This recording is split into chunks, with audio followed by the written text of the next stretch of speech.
Welcome to Archive Obscura. Please help us bring you more of this type of content by liking and subscribing.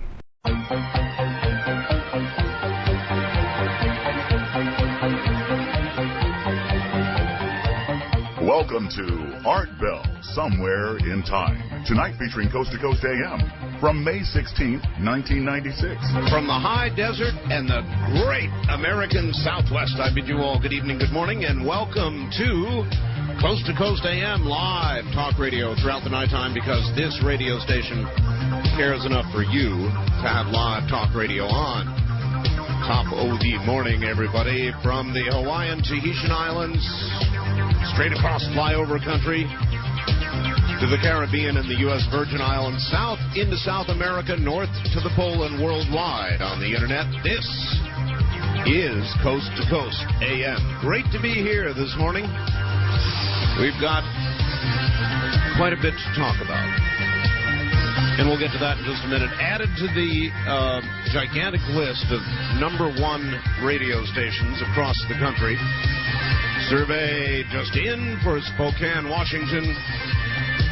And when you get it down, look at an hour-by-hour breakout of it, I'd say we're probably averaging about 23 or 24 share in Spokane, #1.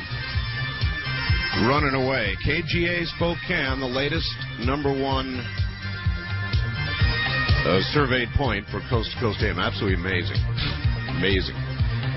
Anyway, the commander of the U.S. Navy, Chief of Naval Operations, appointed by President Clinton, Admiral Mike Borda, died of an apparent self-inflicted gunshot wound in Washington Thursday. The officials who asked not to be identified said Borda died of a gunshot wound. He had been rushed to D.C. General Hospital from his home at the Washington Navy Yard, where the shooting occurred in early afternoon after he went home at midday from the Pentagon. A senior Navy official told reporters earlier that Borda 56 had been shot and that it was not immediately clear whether the gunshot was self-inflicted. Tonight they're saying it was. Shot in the chest with a .38 caliber pistol. That shooting apparently occurred on a bench outside his home. A native of South Bend, Indiana, Borda took over as Chief of Naval Operations in April of '94. He was the first so-called Mustang to ever rise through the ranks from enlisted to become the U.S. Navy's top officer. So, an apparent suicide. Motive? Possibly a Newsweek article that was about to come out. Newsweek was investigating his Vietnam War citations, ones he had wore on his uniform for years.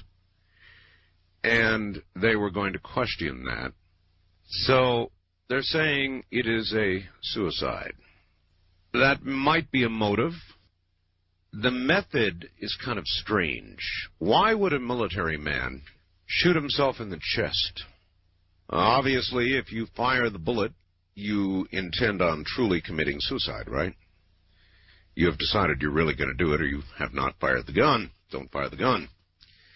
But shooting yourself in the chest is, at best, problematic in terms of getting the job done. Obviously, if you hit the heart, it's going to work. But it's not nearly so sure as shooting yourself in the head. And of all people, a military man would know or should know. So, it's... I'm not saying there's anything strange connected with this, because I don't know that. I just say it is, to me, a little strange that a military person would shoot themselves in the head. I got this fax, which I am going to read to you, and we'll see what we see. Dear Art, I would like to inform you of the latest news regarding the Freeman. By the way, they did meet with the FBI today. Middleman, state senator from Colorado. I trust this is from a credible source who always has documentation and not from the mainstream media. The Freemen of Montana have done a very wise thing. They've written a legal treatise regarding their situation. Negotiators have handed it over to Janet Reno and the Justice Department. Very simply, the Freemen have said, we want you to rule on the accuracy of each point of law in this treatise that we put together and tell us if it is right or wrong. And if you will do that, whether it be right or wrong, we will come out and peacefully surrender. They will not accept the Justice Department holding their document to the public and saying that it is all a bunch of garbage and false. They insist the Justice Department, open and honestly, before the American public, rule on each point of law, as stated in their treatise document, citing court cases, etc., and make their findings public. The Freemen are offering a peaceful solution. If the Justice Department does not rule on these points of law and release it to the American people, then, Art, this will be a sign to the American people that this whole thing was arranged from the beginning to be another Waco, and that they have murder in their hearts, referring, of course, to the feds. If the Justice Department does go public and rule on each point of law before the American people, and the Freemen don't keep their agreement to surrender, then the Freemen have no honor, and we can no longer put any faith in them. I do believe that the Freemen will keep their end of the bargain if the Justice Department follows through with what the Freemen are asking, which is only fair. We all need to write call and fax our congressmen, senators, those in the Justice Department, etc., demanding that they bring this to a peaceful solution by releasing and ruling on each point in the Freeman document openly before the American people. A peaceful solution has been offered. It is now in the hands of the Justice Department. Let us pray the department will follow through so no blood will be shed. Please make this known to your listeners. Thank you. All right, well, I have done so without knowing whether it is accurate information or not. If anybody can verify or knock that down, I would be more than happy to give you airtime. Now, with regard to whether it is a legitimate request or not, I don't know. In other words, when you think about it a little bit, it is a demand. It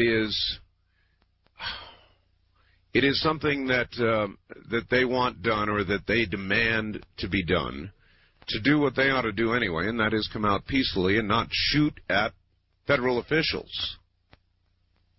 So I'm not sure it is proper that the Justice Department do this, and I'm not even sure that their word to come out can be trusted if they do, and I'm not even sure it's real. But I thought it significant enough to read it to you. It may be so. Landmines. Landmines kill 20,000 people a year, most of them civilian, not military. Our president was under great pressure not to ban landmines, so he didn't. He limited instead one type of landmine, said eventually, sometime, there should be a worldwide ban on landmines. But he decided he would not lead the way. And I wonder exactly what kind of pressure our president came under not to ban the mines that he had in mind to ban.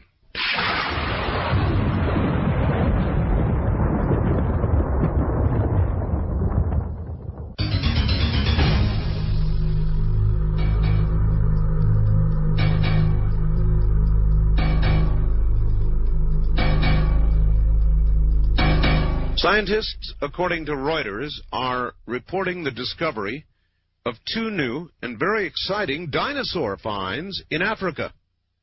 University of Chicago paleontologist Paul Serrano says he's found fossilized remains of a pair of flesh-eating predators from the Cretaceous period, which lasted from 140 million to 65 million years ago. One is dubbed the shark-toothed reptile from the Sahara. At 45 feet in length, it rivaled the Tyrannosaurus rex in size. Its rigid teeth are similar to those of a shark. The other is a 27-foot-long, fleet-footed carnivore called Deltadromus, or something like that. Well, Bob Dole, the new Bob Dole, was in Chicago yesterday. Threw away his tie. It's the new look. He gave a new speech, said Clinton is, quote, the rear guard of big government and the welfare state. Dole said Thursday now he stands for less government, lower taxes, flatter taxes, flatter, more freedom, and a strong, proud America at home and abroad. And then he declared himself to be no longer an insider. by one day. No longer an insider, huh? Majority leader in the Senate for most of his adult life. And one day he's out, and now he's not an insider anymore. That, much as I'd rather have Bob Dole than Bill Clinton, that is kind of a reach. President Clinton vows to extend most favored nation trading status for China, says, though, he's equally committed to imposing sanctions to, quote, stop the piracy of American property, end quote. So the president obviously intent on going forward with MFN for China. Bob Dole also to go along with that. Now the value jet crash, the oxygen-creating canisters, great controversy. Were they empty or were they full? And ValueJet is saying that their cargo listed them as empty, and there are many people saying, no, they were full. Now, why is this even a question? Are they not able to determine in about 5 minutes whether these damn things are full or not? Why is it a controversy? No evidence, by the way, that it was the cause of the crash. No cockpit voice recorder recovered yet, so it's going to be a very, very long, tedious haul. And I feel very sorry for the people tromping about the swamp in the Everglades. It must be horrible. And I think it will end up traumatizing a lot of the rescue workers. As they may be used to this kind of thing, but I'm not sure you can ever be used to this. Our Army, the U.S. Army, is going to soon give away 176,000 surplus M1s. It'll be free. Free! And they will be given to a private organization, NRA connected somehow, which will then be sold. They'll sell the M1s, probably around $600 a piece. And the money collected will be used to support firearm safety and training programs. So in a sense, the taxpayers pay the bill. Now, the people who don't like guns are outraged. Say, my God, what a waste of taxpayer money. Instead, they would like the guns crushed, destroyed. Now, let me think about this a little bit. If their criticism is it'll be a waste of money to give them away, what is it to crush them? So which is the right path? Which is the bigger waste of taxpayer money, would you think? Well, I've got an article here entitled Goatsucker Spreading Fear Across Mexico. The roosters had not yet crowed when the fierce barking of neighborhood dogs jolted Violeta, Colorado, from her sleep. The dogs had some animal cornered, some kind of animal, at the rubbish pile behind Colorado's small concrete house in Zapatola, I believe, a farm village in the steamy oil country of southeastern Mexico. When the canines growled, shuffled, and lunged early last Thursday, the besieged beast responded with a nerve-rattling hiss. I said a hiss, unlike any animal noise she had ever heard. It was a full hour, she says, before the beast escaped the dogs and returned to the country night. The dogs ran after it. So, there you've got it. More apparent evidence of this goatsucker. Mexico is absolutely being consumed with news right now of this creature doing damage, attacking not just animals, but now people. Who knows? Somebody yesterday, referring to my little spoof, you remember I said the only way you can know for sure, somebody said they heard sounds out in the forest. I said, well, there's only one way to know for sure, and that is to dress a good-looking, well-endowed female in a low-cut something or another and send her into the woods. Anybody who's ever watched any monster movie knows full well that if there is a monster, it will consume any woman in a low-cut blouse who will immediately go either to the basement or into the woods, generally with a fog on the ground, and be consumed forthwith. So somebody wrote to me after that and said, first of all, he didn't think that very many listeners regarded it as a spoof. Your advice to obtain the aid of a female, give her a low-cut garment, send her into the woods some night to see if she would return the following morning. Well, I found your comments, Art, to be disastrous. I employed a female, supplied her with a very low-cut dress, directed her to go into the woods. Immediately, she charged me with sexual harassment. I found myself carted off to jail. Upon hearing of my whereabouts, my wife divorced me. My girlfriend wouldn't even speak to me anymore. Then I lost my job, since being in jail did not constitute an approved absence. I cannot get a room in a hotel because I had reached the limit on my credit card in trying to get myself out of jail. Therefore, I have no alternative but to blame the Federal Reserve System. So, I'm going to drive to Montana, join the Freemen, in hopes of opening a checking account. You know, I never know. You've got to learn my humor. I would assume that the majority of the audience knew that I was talking about, or that I was sort of spoofing with the gal in the low-cut dress. But it is true. And anybody who's a horror picture fan knows that it is true. Whether it's the basement or the woods or any other dark, unlit area, you could not have better bait for a monster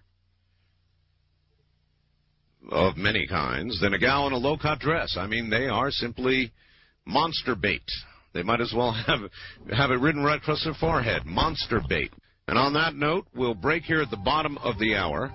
You never know, I might go for a little truth or trash tonight, or not, depending on where it goes. We'll see how the mood strikes, because this is spontaneous, unscreened talk radio. We'll be right back. This is Premier Networks.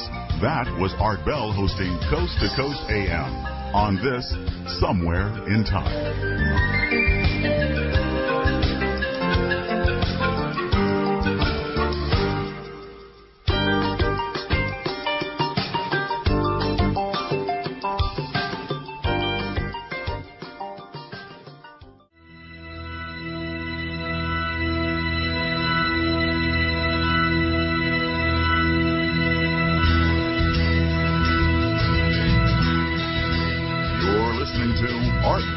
Somewhere in Time. Tonight featuring Coast to Coast AM from May 16th, 1996. Good morning, everybody. Wide open, you name it. Anything can happen, talk radio. That's what we're up to for a bit here. By the way, on the Goatsucker, again, continuing with this story, Ramiro Santiago Lara, 34, who practiced veterinary medicine in an area near Zapotal, Zapotal, or something like that, for 8 years. And in time has examined, quote, hundreds of animals killed by predators, said this seems like a type of vampire. So there you are. The beast, possibly a horde of them, apparently has been moving fast and taking no prisoners. At least 46 attacks have been reported so far in 14 states across Mexico. 4 people have also been attacked as of now. West of the Rockies, you're on the air. Good morning. Good morning. This is Harold from Dana Point. Hi, Harold. And I'm calling about the little thing about the Freemen we were talking about, concerning should they have the opportunity to let their, I guess, their feelings be known concerning... No. Should they, according to these facts, right. The question is, should they be able to demand the State Department give them rulings on law before they turn themselves in? Well, my opinion is, under the circumstances, yes, and based upon the history of the federal government and the way they've handled things in the last year or two, I think as a good gesture towards the average citizen and as a good faith gesture, I think would be smart on their part politically, and I think it would really show, the citizens of this country where the federal government's coming from. All right. Well, let me tell you what bothers me about it. I'm not totally against it necessarily, but if you go back to the Unabomber, who demanded that his works be published lest he kill again, or the Freemen, who are demanding that the State Department rule on points of law, or they're going to shoot it out with the feds, it worries me a little bit, and I think it should you too, that people with guns and people who are willing to kill will, in a sense, get what they want. I'm not sure that's a precedent we want to establish. Well, I think... But I hear what you're saying, too. I think if we look at the larger scale of people with guns and getting what they want, governments on a global scale get what they want through guns. Yeah. Okay? Yeah, no, it's true. And we, the people of the United States, all we want is a fair shake.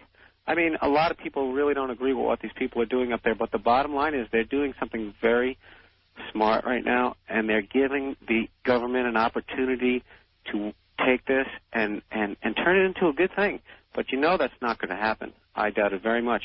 But on the other hand, going back to the Unabomber admitted to being the Unabomber, and he admitted to basically saying, hey, I'm the man you're looking for. These are my demands. But he actually incriminated himself by saying, these are my demands. I'm the man you're looking for. I'm the guy who's been blowing people up and murdering people.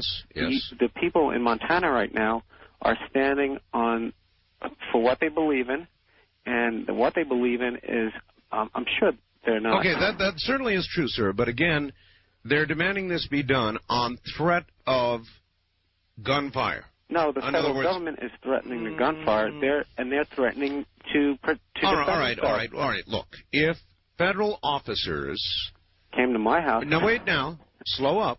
If federal officers have legitimate arrest warrants, right, and they cannot serve them because if they try, they'll be shot. Right.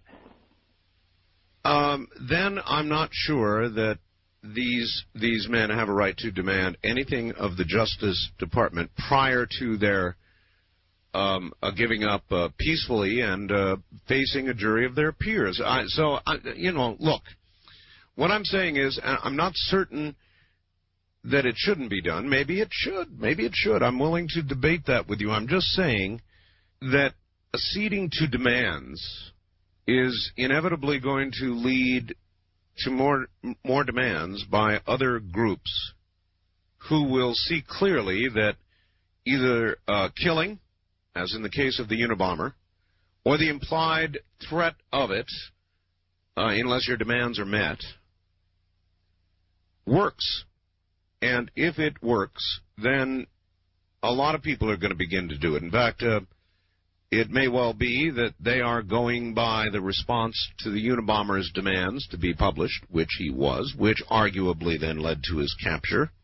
So I don't know. I don't know what's right, what's wrong here. You tell me. West of the Rockies, you're on the air. Hi. Good evening, Art. Good evening. This is Andy on 1190 KEX. Yes, Andy. Are you trying to say that your UFOs are put together magnetically? I have no idea. They're not my UFOs, Andy. Well, I mean the guy that sent you the pieces, they came back and they said they were magnetic. No, they didn't, Andy. You're not listening. I'm not? No. I heard you say they were aluminum magnetic. No, Andy. Aluminum is specifically non-magnetic. Oh, I must have misread you. Yes, you must have misheard me. I don't have readers, Andy.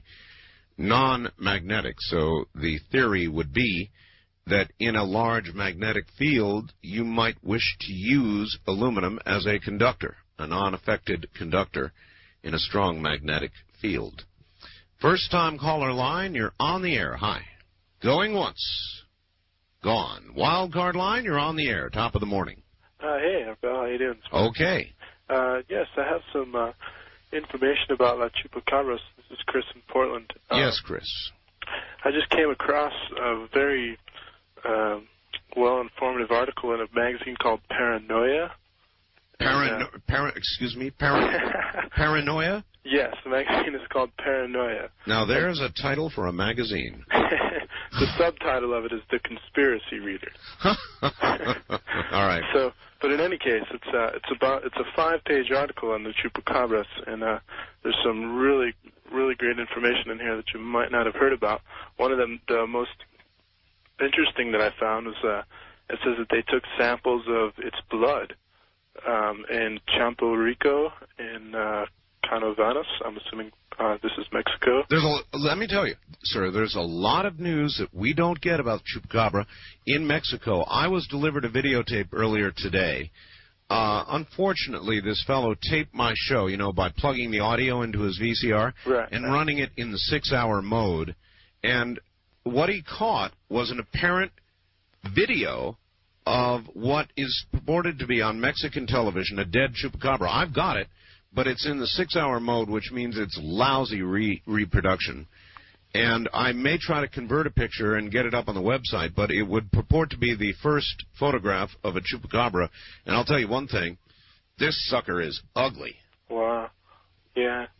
Yeah, well, in any case, this blood sample that they said they took, they had 3 different samples of it. One of them was found to be pretty much the same as blood, human blood with an A type, and the second one was found to just be matter, feces matter with diseases in it, which would be from it. And the third sample says the genetic analysis has revealed that the blood is in no way human or any other known animal known to man, known to science. That's very interesting, but again, sir, it's from a publication called Paranoia. Indeed, it is. However, they do seem to be pretty precise with their information. You know what we need? Hey, I've got an idea. You know what we need in America? What's that? We need an official course in school on conspiracies. Yeah. So that these young people can grow up educated in the ways of knowledge of the best conspiracies, and we'll be able to call and talk to talk radio and be very informative when they call. All right? Thank you very much. In other words, the Federal Reserve. That would be one course. The Trilateral Commission. The Hidden Hand of Government. The Kennedy Assassination, 2 chapters. There should be a course in conspiracy in America. That way we can all be operating from the same page.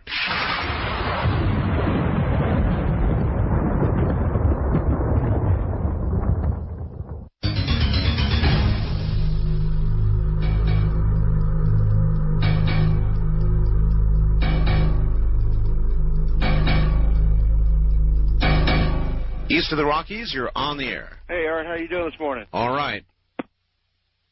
And I guess that was it. He lost it. Wildcard line, you're on the air. Hi. Hi, this is Mark in Decatur, Alabama. Hi, Mark. How are you doing? Oh, fine. Hey, I heard the report about these M1 Garans that are supposedly being given away? 176,000 of them. Good heavens. Well, I think that's a good idea. I think it's been done before. Well, the choice, the gun grabbers they say that's a waste of taxpayer money, and they want them crushed. Well, that costs money, too. It sure does. As a matter of fact, they've been doing that right down in Alabama, in Addison, Alabama. There's an arsenal there. Mm-hmm. And up to recently, they've been doing that. But, these could be useful for, say, chupacabra hunting. That's true. Yeah. That's true. I mean, what if these suckers multiply like crazy, and the average American citizen needs protection? Yep. Well, there are 30-odd sticks if they're the Garand. Well. And that ought to put a big hole in a chupacabra. Well, yes. But, I mean, poor people need guns, too. Yes. All right, thank you. Oh, how does this happen to us, a new creature, huh? How does this happen? Why are we blessed with a new creature, and particularly something so horrible, reptilian-like, ugly, and thirsty for, of all things, blood? Sheesh. West of the Rockies, you're on the air. Hi. Oh, hi, Art, calling from Albuquerque. Albuquerque and KOB, yes, ma'am. Right, and have a couple of things. First, I was wondering if there was any way at all that you could have someone compare the silicone fragments that were in Art's parts to the sand at the crash scene. It's a wonderful idea. I'm not sure that there is anything specific about the sand at the crash scene that would be different, but maybe there is. Right. And, these parts now, Art's parts, are going through more testing, metallurgical testing now. But your idea is a damn good one. Well, okay, now I've got another thing here, too. Has anybody at all been able to get saliva samples from a sucked goat for testing, for DNA testing, that you know of? Not that I know of, but you would think that, too, would be possible. Right. Maybe. Right. And one more thing, the Freeman, the Justice Department can't make any findings on their legal issues. Only a court can.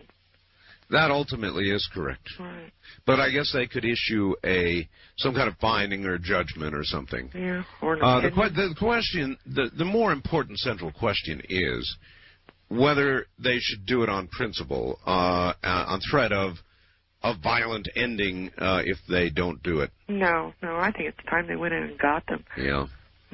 All right, thank you. I think I lean that direction, too.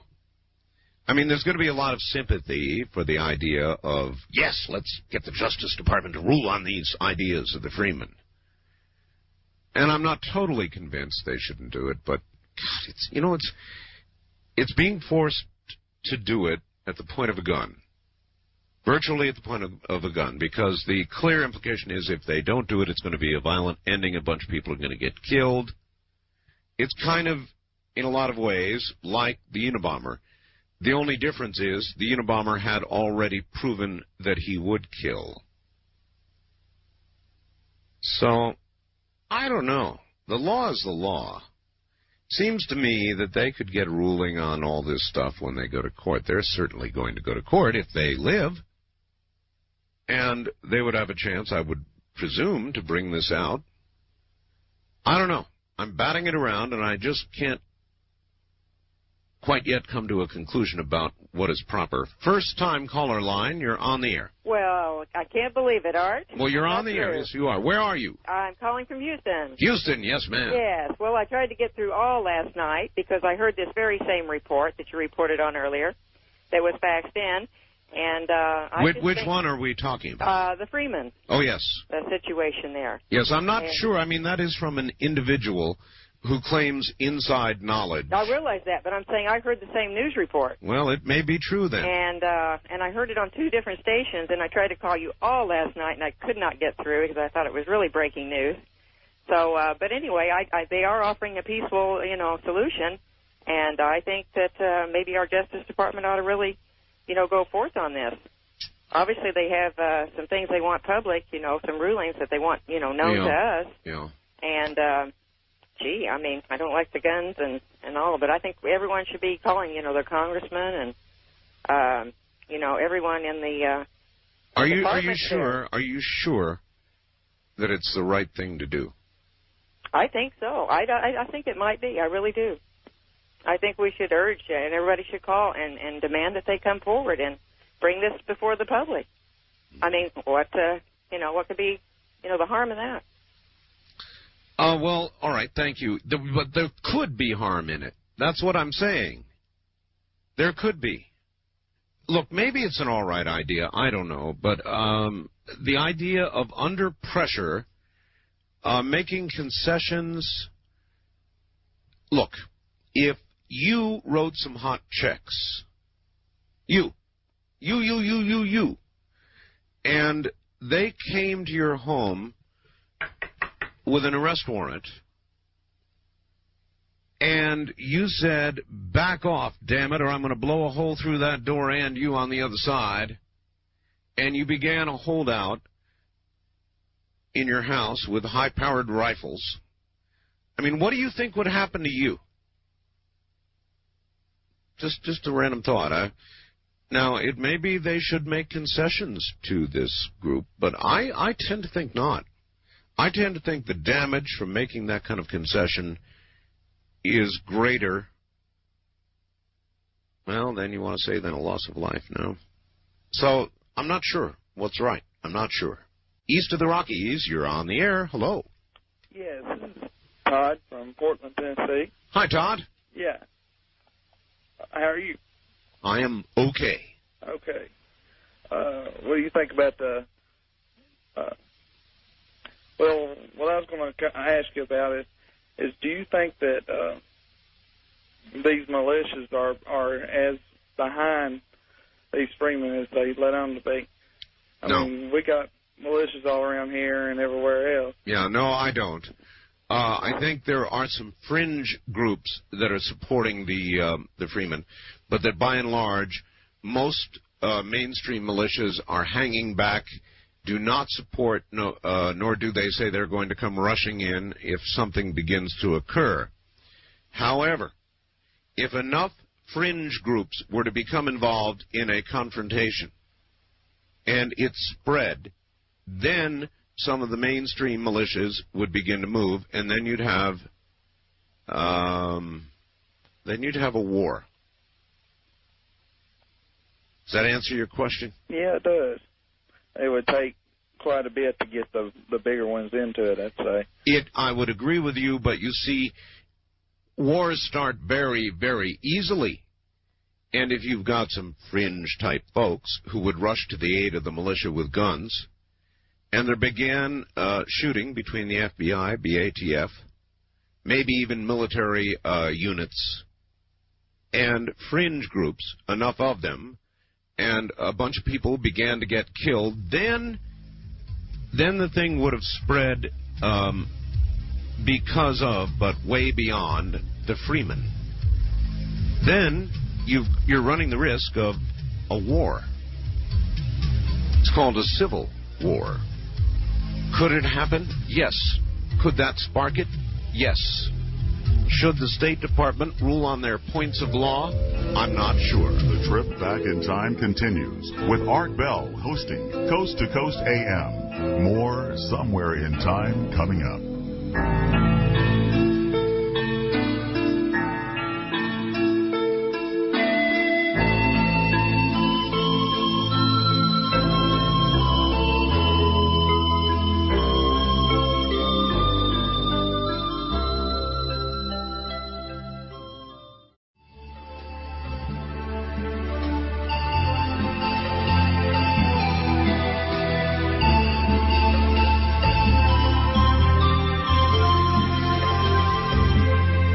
Networks presents Art Bell, Somewhere in Time. Tonight featuring Coast to Coast AM from May 16, 1996. This is interesting. Somebody sent me the actual FBI issuance of a warning, and I will protect this person's privacy, and they have asked that I do so because they would be easily identified. But this is the purports to be, and I believe it to be, the actual regional broadcast to law enforcement agencies of exactly what some groups are thought to have in mind, targets of opportunity, that kind of thing. So I appreciate your sending this to me, and I'll go through it very carefully. Take a look. So we're talking about the Freeman a little bit. There is a report that they have asked the Justice Department to rule on several points of law. Now, this is not a, it's not a sure thing. I got it in a fax. Somebody just called and said, yes, it's been airing elsewhere as well. The Freemen have a law treatise, and they want the Justice Department to rule on it point by point and claim that if the Justice Department will do so, that no matter how they answer, they will come out. And I've been sitting here not altogether sure about what's right. In other words, should the Justice Department give in? It's literally at the point of a gun, because obviously if they don't come out, there's going to be a dynamic resolution to this standoff, and people are going to be killed. So they're in essence saying either do this or we're going to, it's going to be a shootout. So I'm not sure what's right. I mean, the Unabomber got published. These guys want their points of law tended to before they'll come out. And all I can say is this.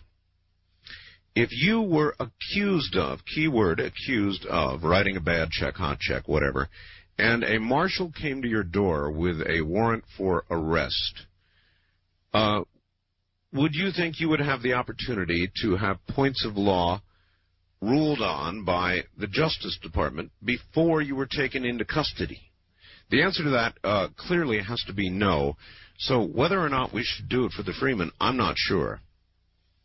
Art, if you will answer this, please. If the only way you could eat was to get the chip in the right hand, the chip.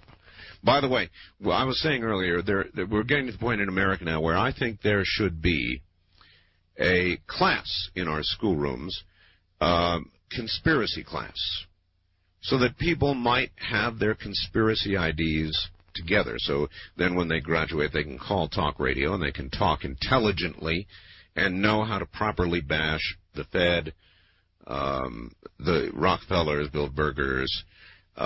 They will know how to talk about JFK's assassination, knowing the multiple or single bouncing bullet theories. There would be no end. The hidden hand behind the hidden hand behind the hidden hand. Or perhaps they would be forced to memorize all the names of the people who are on the Trilateral Commission, that sort of thing. Anyway, Art, please answer this. If the only way you could eat was to get a chip in your right hand, would you get it and lose your soul, or refuse it and lose your life? Ray asks this impertinent question. Well, first of all, I don't know that I'd lose my soul if I had the chip. Now, if I had a chip that I could just wave in front of the supermarket thing, and there would be my bill, no cards, no numbers, nothing, just wave your hand in front of the little scanner. And so, would I starve to death or take the chip in the right hand? Interesting, provocative question, Ray. I'd probably take the chip. You want the truth, right, Ray? Starve to death? I'm not interested in doing that. Here, put that chip in. No, I don't know. I understand the spirit of the question. And it's lousy, Ray. And then there's Art. If you send the woman with a low-cut garment into the woods, this is for La Chupacabra, right? She must be reminded to repeat constantly the phrase, "Who's there? Is anyone there?" Last night, someone butchered the pronunciation of Chupacabra in an interesting way. I believe he called it Chupacargo.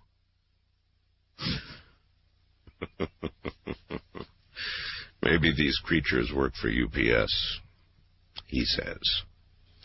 Hi, Art. Is it not interesting that Mexico experiences thousands of UFO sightings, then a few months later is inundated with strange new critters? What did the one in the video look like? Yes, I have a video. The one in the video looked horrible. Somebody sent me a video from Mexico of what purports to be a chupacabra, and it's got great big teeth. It looks like it has been dead for a while, but clearly it is no animal that I know of. Unfortunately, he did it on VHS on the 6-hour speed, and what he was doing was recording my program. The audio is my program, but the video is of a Mexican TV station, and as part of the hours of coverage, they put on some coverage of what purports to be a chupacabra, and I've got it, but it's in the 6-hour mode. You know, he's using the long record mode.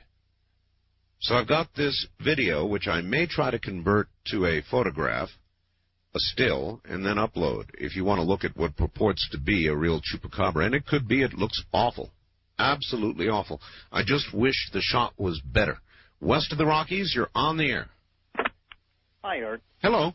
Can't believe that they're trying to dupe you into agreeing with conceding to the Freeman's demands. Yeah, I'm not real hot on it. I mean, I'm considering it. I'm considering it, I guess, the way I did the demands of the Unabomber to be published. But it's completely different. Here, the Freemen are breaking the law, trespassing. Well, they're breaking the law also and not allowing themselves by force of arms to be served. That also. Yeah.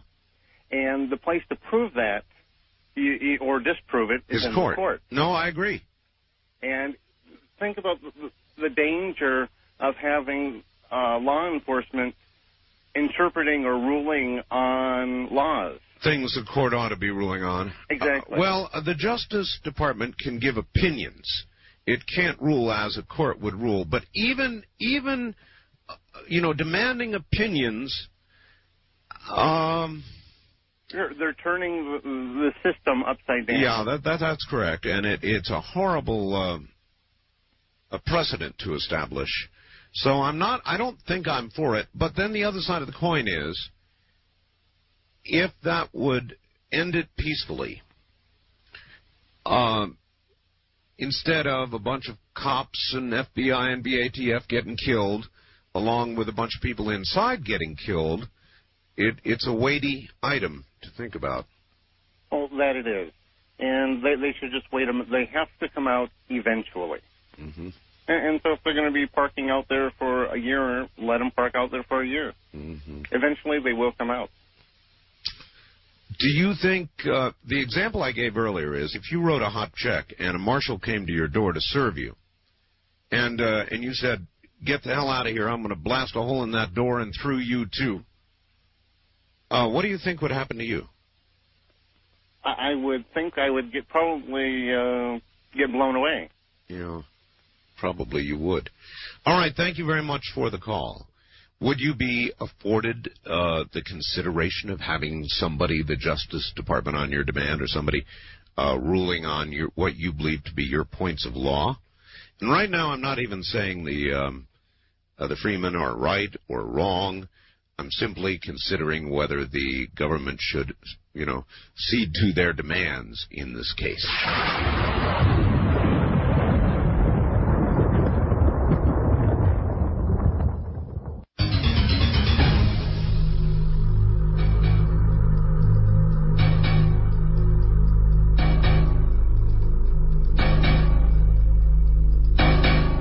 First-time caller line, you're on the air.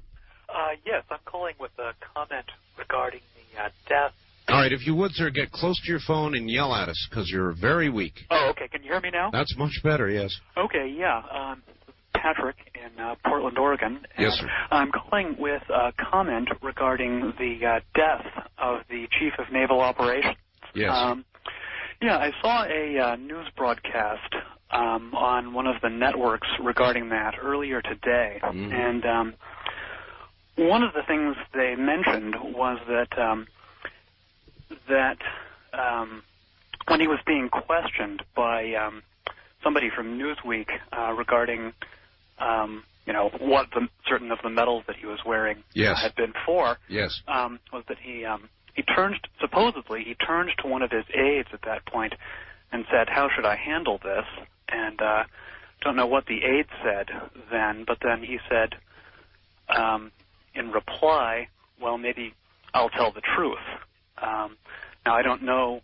I mean, obviously that doesn't necessarily prove there was any foul play going on, but I'm wondering... Yes, sir, where do you get that?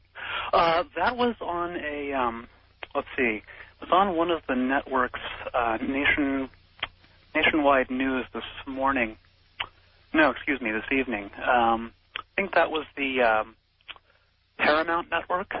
Okay. I think, yeah. So if anyone out there knows anything more about that.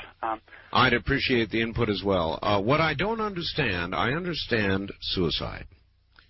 I understand that somebody might find reason to take their own life. What I don't understand is a military man who would shoot himself in the chest. That really, really doesn't make sense to me. I'm not saying that it wouldn't be done. It certainly could be done easily enough, but if you wanted to get the job done, if you were really intent on committing suicide, shooting yourself in the chest is really problematic, and you really might survive it. And then, so I just don't know why he would have done that. That puzzles me, and I would think it should puzzle and cause investigation as well. Those who are looking into this, very strange. East of the Rockies, you're on the air. Hi. Hi there. I've got a theory on the Chupacabra bite marks. Where are you? I'm in Kansas City, Missouri. Has Chupacabra turned up in Kansas City yet? Well, I think there's one living in my backyard, but I'm not sure. I understand. All right.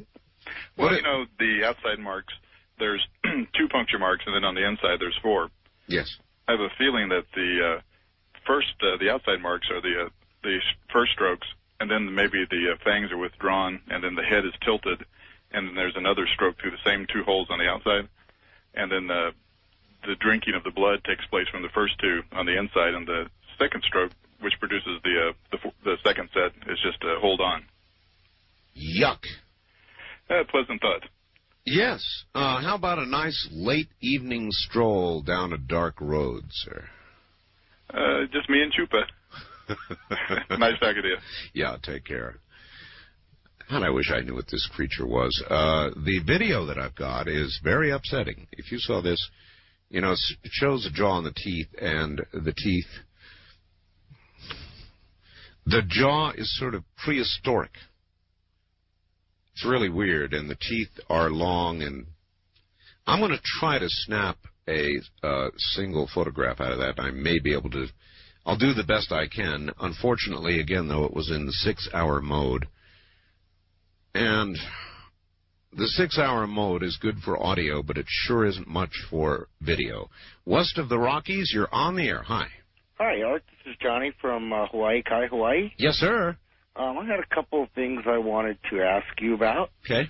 I've been listening to you for a while now. I called a couple times last week. Anyways, whatever happened to Doc Democrat? Well, I guess he's around. I was just wondering. I used to love to hear him. And I think he called 2 days ago. Oh, really? Yeah. I missed him. Mm-hmm. Anyways, another thing I wanted to talk to you about was the Freeman. Yes. And I agree with some of the callers that called in last night, and I believe that it's time that the FBI or the tobacco, firearms, whoever, I believe it's time we take some kind of action against those people now. This is, I don't know how many, the 57th day or something like that, if not longer, that, they haven't accomplished a thing. We're wasting a lot of money on it, and I don't know what we should do about it, but I think we should do something about it. Well, they're trying everything. I mean, Bo Greitz has been there. Senator Duke from Colorado's there now, trying to act as middle person. They've gone absolutely nowhere.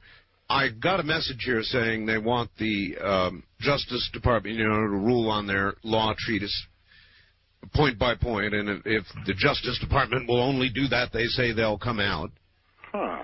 Do you think that is something that should be done, or should they get the same? Well, yeah, I agree with you. I agree with what you're saying, but I believe we should set a certain timeline. We just can't let this keep going on and on and on without, anybody, we're at a stalemate right now. I absolutely agree with you, sir, and that's what I said. Last night I went on into the IRC chat, and somebody asked me exactly that question.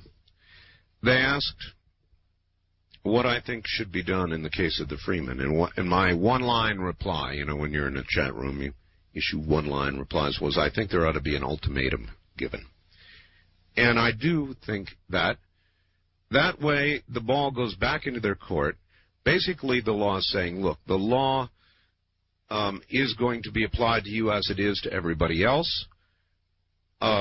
You have until such and such to come out, and any time after that, expect a dynamic entry.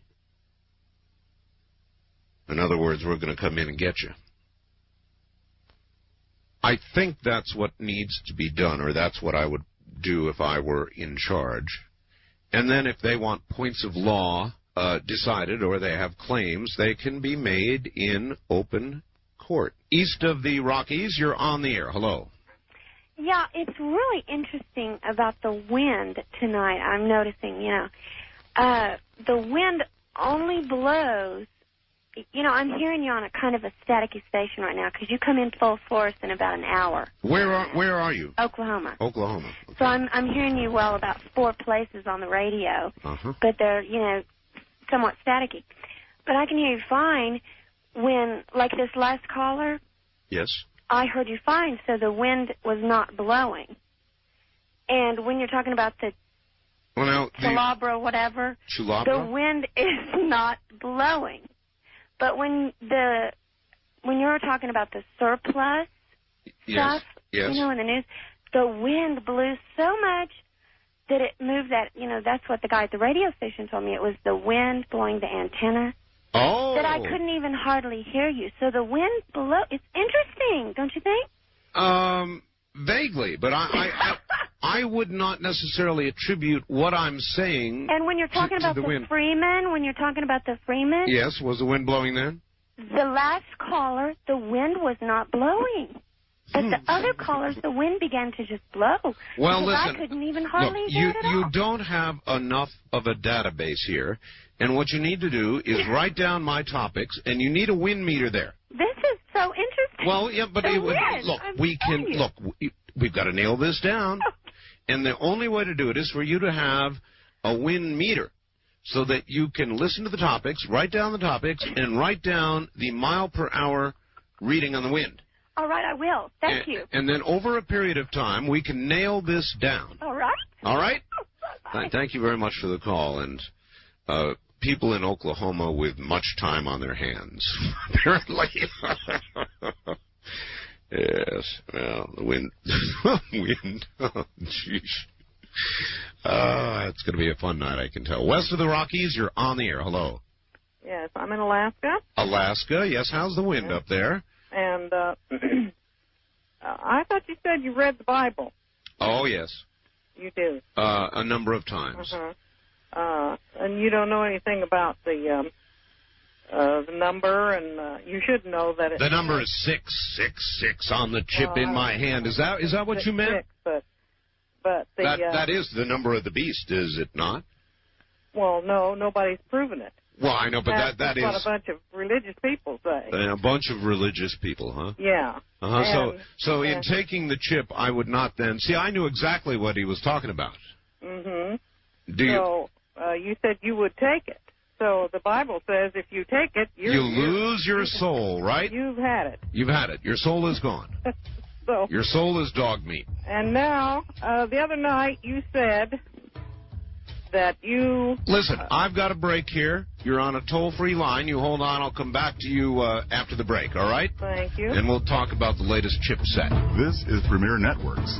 That was Art Bell hosting Coast to Coast AM on this Somewhere in Time.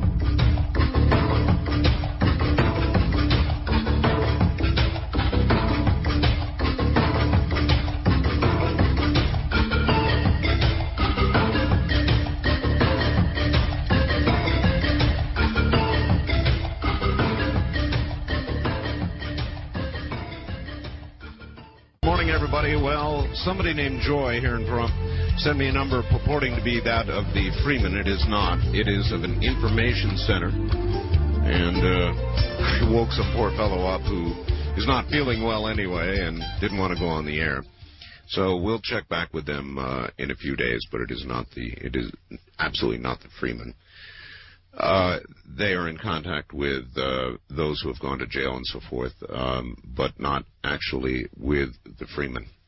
West of the Rockies, you're back on the air. Hello. Yes. We were talking chips. Well, I'm through talking chips. Are you? Okay. Freeman now. All right, Freeman, over to the Freeman. I was wondering, I believe you said either last night or night before, that, excuse me, the way to change this, anytime you want to tell the government what you think, is to go through the court or the law, right? Didn't you say that? I don't recall saying that. I certainly feel that the proper place for this to be adjudicated is a court, yes. Is in a courtroom. All yes. right. What if the courtroom won't listen to you? This is how the Freemen are trying to get our attention, because they did try at first. This started several years ago. They did try at first to get somebody to listen to them, and no one listened to them. So like the Unabomber, at least they didn't kill anybody so far, they have tried to get somebody to listen to them. No, now, but clearly here now... they are right back in the same position. Ma'am, clearly, though, the threat is, if you don't do this, there will be an armed confrontation, right? Yes, and that's the only way they can do it, if you will listen to them. Well, why do they have more of a right, using threat of violence, to be listened to than you or me? But they didn't at first. No, I'm just asking that as a general question. Why should they have more of a right, once an arrest warrant is issued, to have a forum than you would or I would under the law? Under whose law? under the same... Okay. Now, I know you don't like this, but why did George Washington and all of our forefathers have the right to tell King George to go fly a kite when they were supposed to be obeying his rules? But they didn't like his rules. All right. Do you think then... Same thing.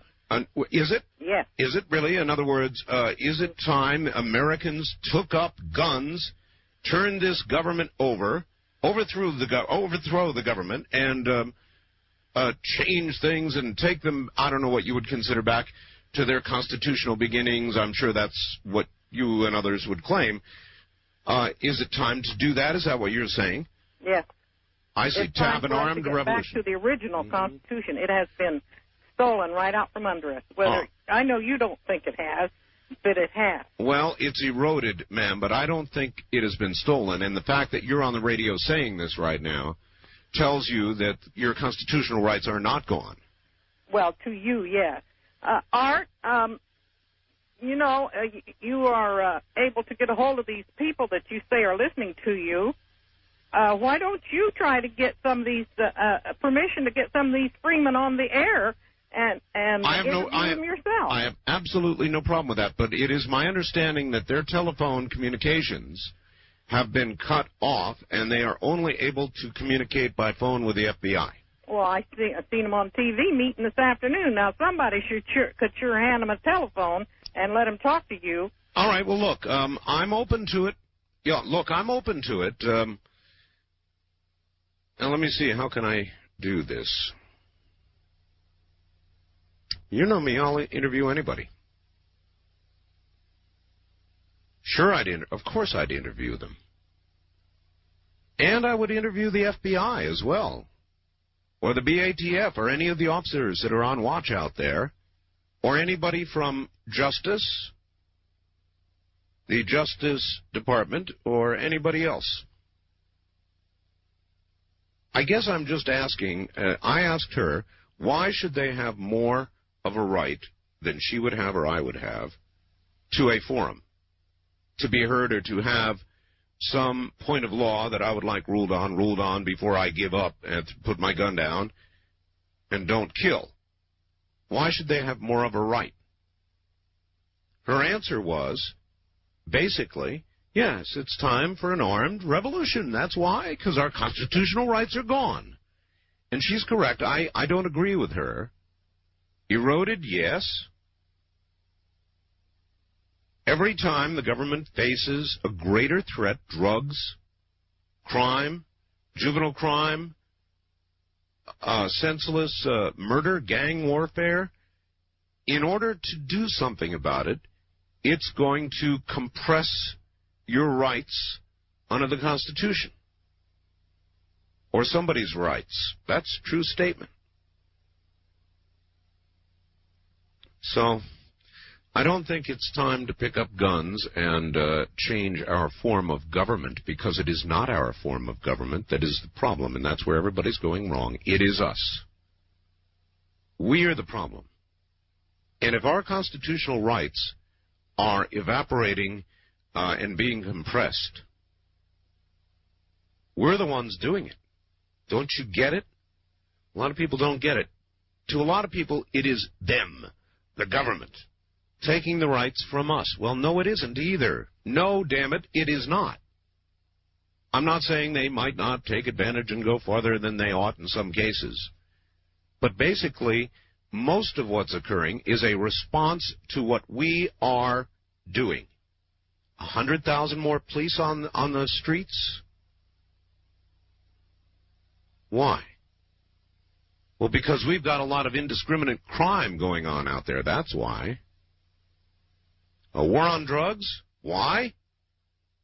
Because it's destroying America. That's why.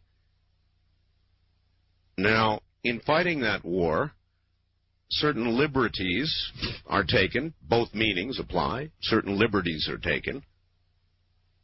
And this will continue to be the case as we become greater in population, as we continue to centralize that population, as that population continues to misbehave and break the law.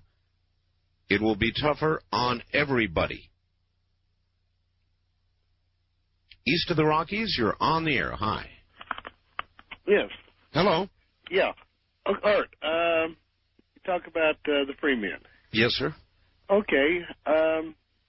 Wouldn't it be worth putting this on the air and, discussing it? Yes. Yes. The answer is yes. I'm not sure. Yes. The possibility of a revolution? Yes.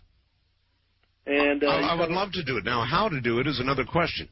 I understand they have hams. You're a hams operator? Ham operator. Yes, I've heard that, and I put out a frequency on the air, but I have yet to get any feedback from anybody saying they have heard anything. Okay, I've listened on that frequency on my shortwave. And haven't gotten anything. Yeah, well. So okay. How do I talk to them? I would love to, sure. Yeah, but might give me your call numbers or whatever, and see if you can hear from them. All right, thank you. Look, I well understand we are heard there at the compound. I understand the FBI and the BATF all listen. We're all across Montana. We hit Montana from a million different directions, believe me. Now, if anybody can help, here is one thing that you could do. You can fax me. If you have an idea of how I can get hold of them, you can fax me. I'll give my fax number on the air right now. It is area code 702-727-8499. While I try and think of another way to get this done, that is one way. If you have a phone number or if you have a contact, somebody who can put me in contact with them, sure, I'll publicize it. I would like to hear what they think their points of law are. I would like to hear whether, in fact, this is even true, that they want the State Department to rule on this or that. I don't know. I've got this from what seems to be a reliable fax source, but who knows? So, yes, you know me. I'm open to it. Based on what I know so far, I don't at all agree with what these so-called freemen have done. But I have an open mind, and I have an open microphone, and I am, of course, willing to do anything I can to prevent or forestall violence. And if getting their points on the air would do that, I'd be more than happy to air it, of course. So I think an initial way to begin is by fax. If you have a way of my contacting these folks, or they want to contact me, I would presume they could call out on cellular or get a message out by ham radio or some other method and get somebody to fax me with a way to contact them, and sure, I'll put them on the air. You bet.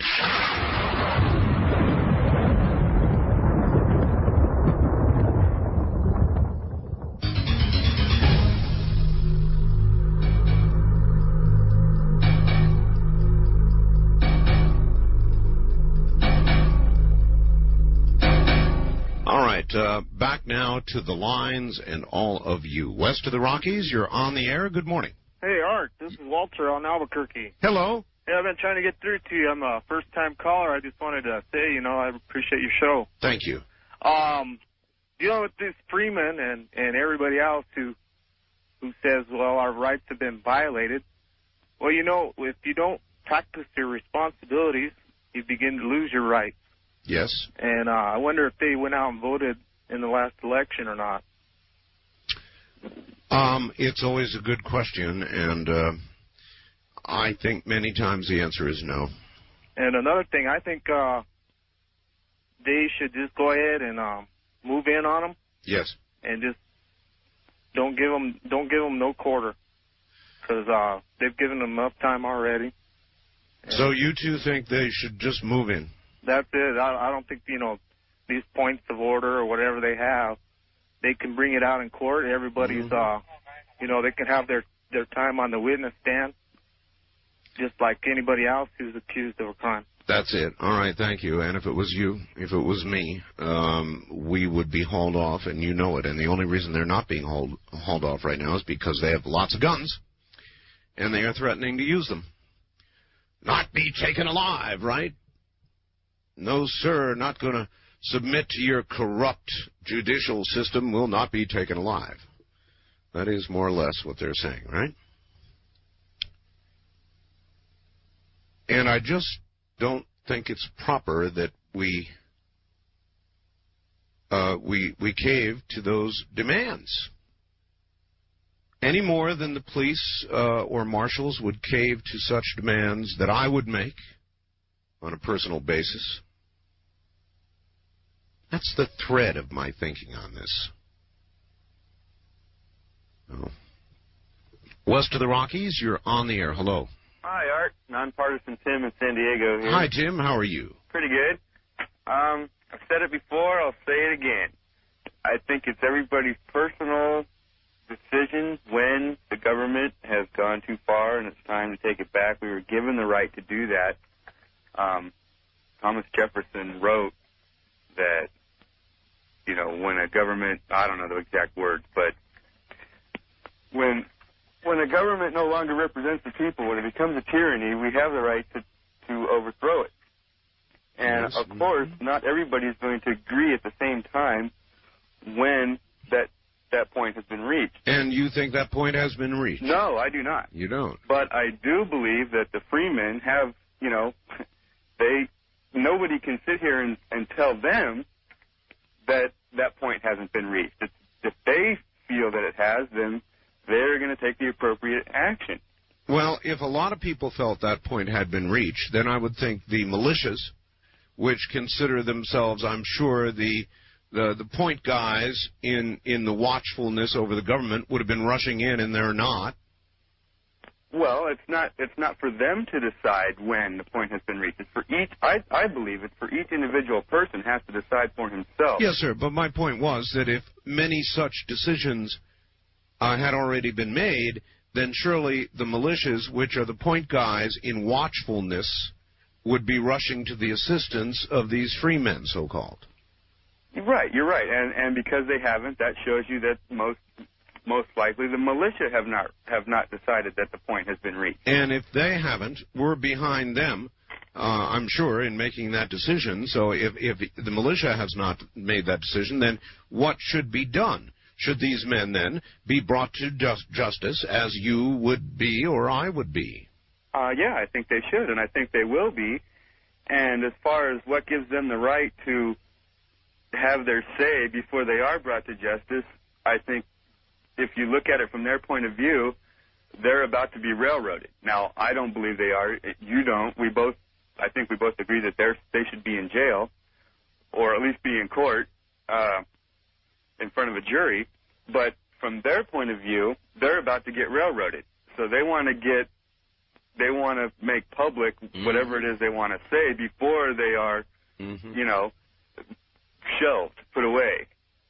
And I think that's what gives them the right to take their stand and have their say before they are put away.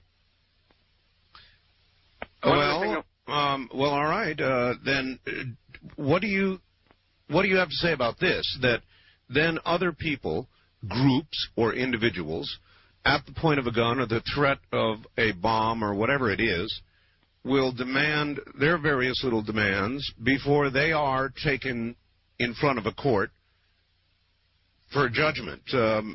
You think that's okay, that would begin to happen generally? Well, it may or may not begin to happen generally. If it does, obviously, or I think by course, the authorities, the law enforcement, are going to take each situation case by case, and if they have if the situation allows them to take the person into custody without giving them their say, that they're going to do that. If they're in a situation like this, where it saves everybody a lot of trouble by letting them say what they want to say, then they'll let them have their say. I think it's a case by case type thing. All right, sir. If the Olympics are coming up in Atlanta, yeah, and if a bunch of athletes were taken hostage in Atlanta, and a group said, you will publish in papers throughout the United States our, whatever it is, our agenda, or else we will kill these athletes, what would you do? Well, you've got me, Art, because that's always been a very, very tough one for me as far as, giving in to terrorist demands.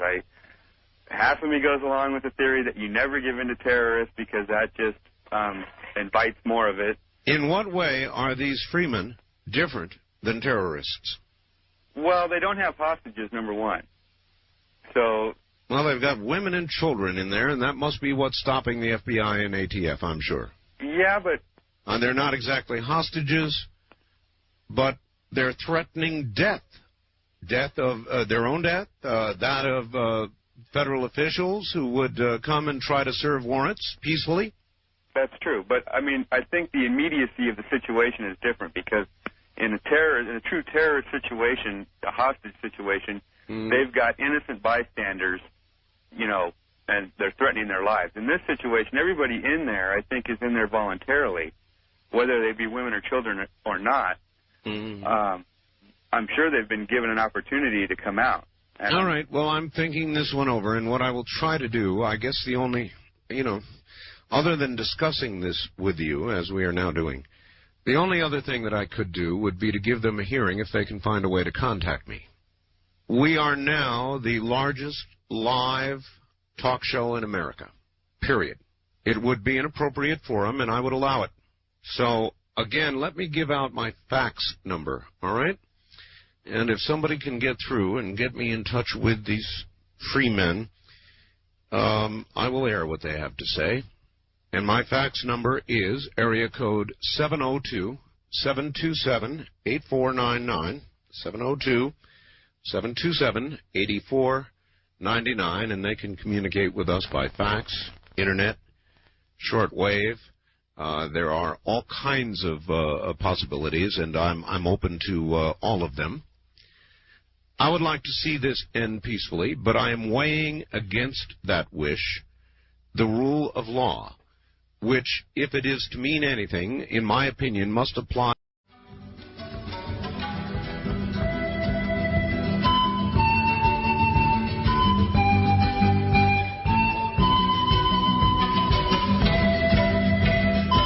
You're listening to Art Bell, Somewhere in Time. Tonight featuring Coast to Coast AM from May 16th, 1996. Good morning, everybody. Good to be here. This is an interesting story. Just came from Jerry in Hawaii. Dear Art, knowing you've got your own cats, I think you'll find this story interesting. Living here in Hawaii, most of us live in condos. My family lives on the 5th floor. For the past 3 months, a mynah bird has been harassing our cat named Rascal. Well, last evening, the bird was back and driving our cat crazy. Rascal likes to sit up on the dresser that is against the window screen to get a nice breeze. The bird kept diving down as if it was going to attack Rascal the cat. Well, the bird landed on our lanai, or balcony, if you will, and was making a lot of noise just to drive our cat crazy. That's when all hell broke loose. My 6-year-old son opened the sliding screen door to chase off the bird. The cat saw her chance, ran to the lanai, and caught the bird. Unfortunately, however, they were both over the lanai and fell 5 stories to the pavement below. The bird, DOA, at the scene. We wrapped the cat in a blanket, rushed her to the emergency vet clinic here in Honolulu. They took x-rays, and the findings were a sprained left front paw. I think the bird helped break the fall for Rascal. She's home, resting, and has a bad limp. I don't know about you, but a 50-foot fall onto concrete means this cat should not be here now. P.S. We are not going to change her name to Lucky. Well, if she had 10, she's got 9 now. That's what I would say about that. We've been talking a lot about the Freeman, and I've got a fax which purports to suggest the Freemen have made the government an offer, and that is that their law treatise, be ruled on point by point. And if the Justice Department is willing to do this, they are then willing to come out, and there will not be a bloody exchange. I have no way of knowing if this is an accurate piece of information, but it has been aired elsewhere, so my fax simply adds to that. If it is true, I'm not sure what's right.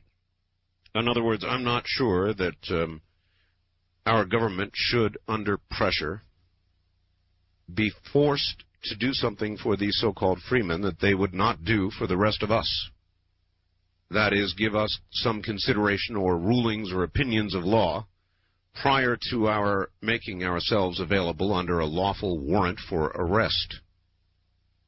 Doubtful you would get such a consideration. But on the other hand, if it would prevent deaths, it's got to be considered, I suppose.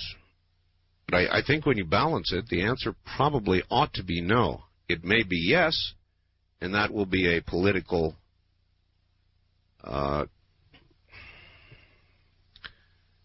what would be the right word? A kind of a cave-in, huh? Listen, how many of you are on the Internet? I've spent the last few days after the program, as I'm able, on a chat room, in a chat room, on the Internet. IRC chat. West of the Rockies, you're on the air. Hi. Hi, Art. This is Thad in Boise. Yes, sir. You had a caller earlier talking about the Mark of the Beast, the 666 number. Yes. And maybe somebody can call you with more information than I do, but this is just something to think about. On the UPC symbols, things that's are... That's Unified Product Code or whatever it is. Exactly. Yeah. And I remember hearing this actually in high school, which wasn't too long ago for me. On those UPC symbols, if you look on the far right side and the far left side, and in the center, there's 2 lines on each side. So there's 2 lines on the right, 2 lines in the center, and 2 lines on the left. Mm-hmm. And those 2 lines are representative of the number 6, and it has something to do with the way that the scanner reads it. And I'd like to know more about it if somebody out there wants to call and has more information about it computer-wise. But it's just something to think about. All right. Thank you very much for the call. Well, people have been talking about that for years. That is not new.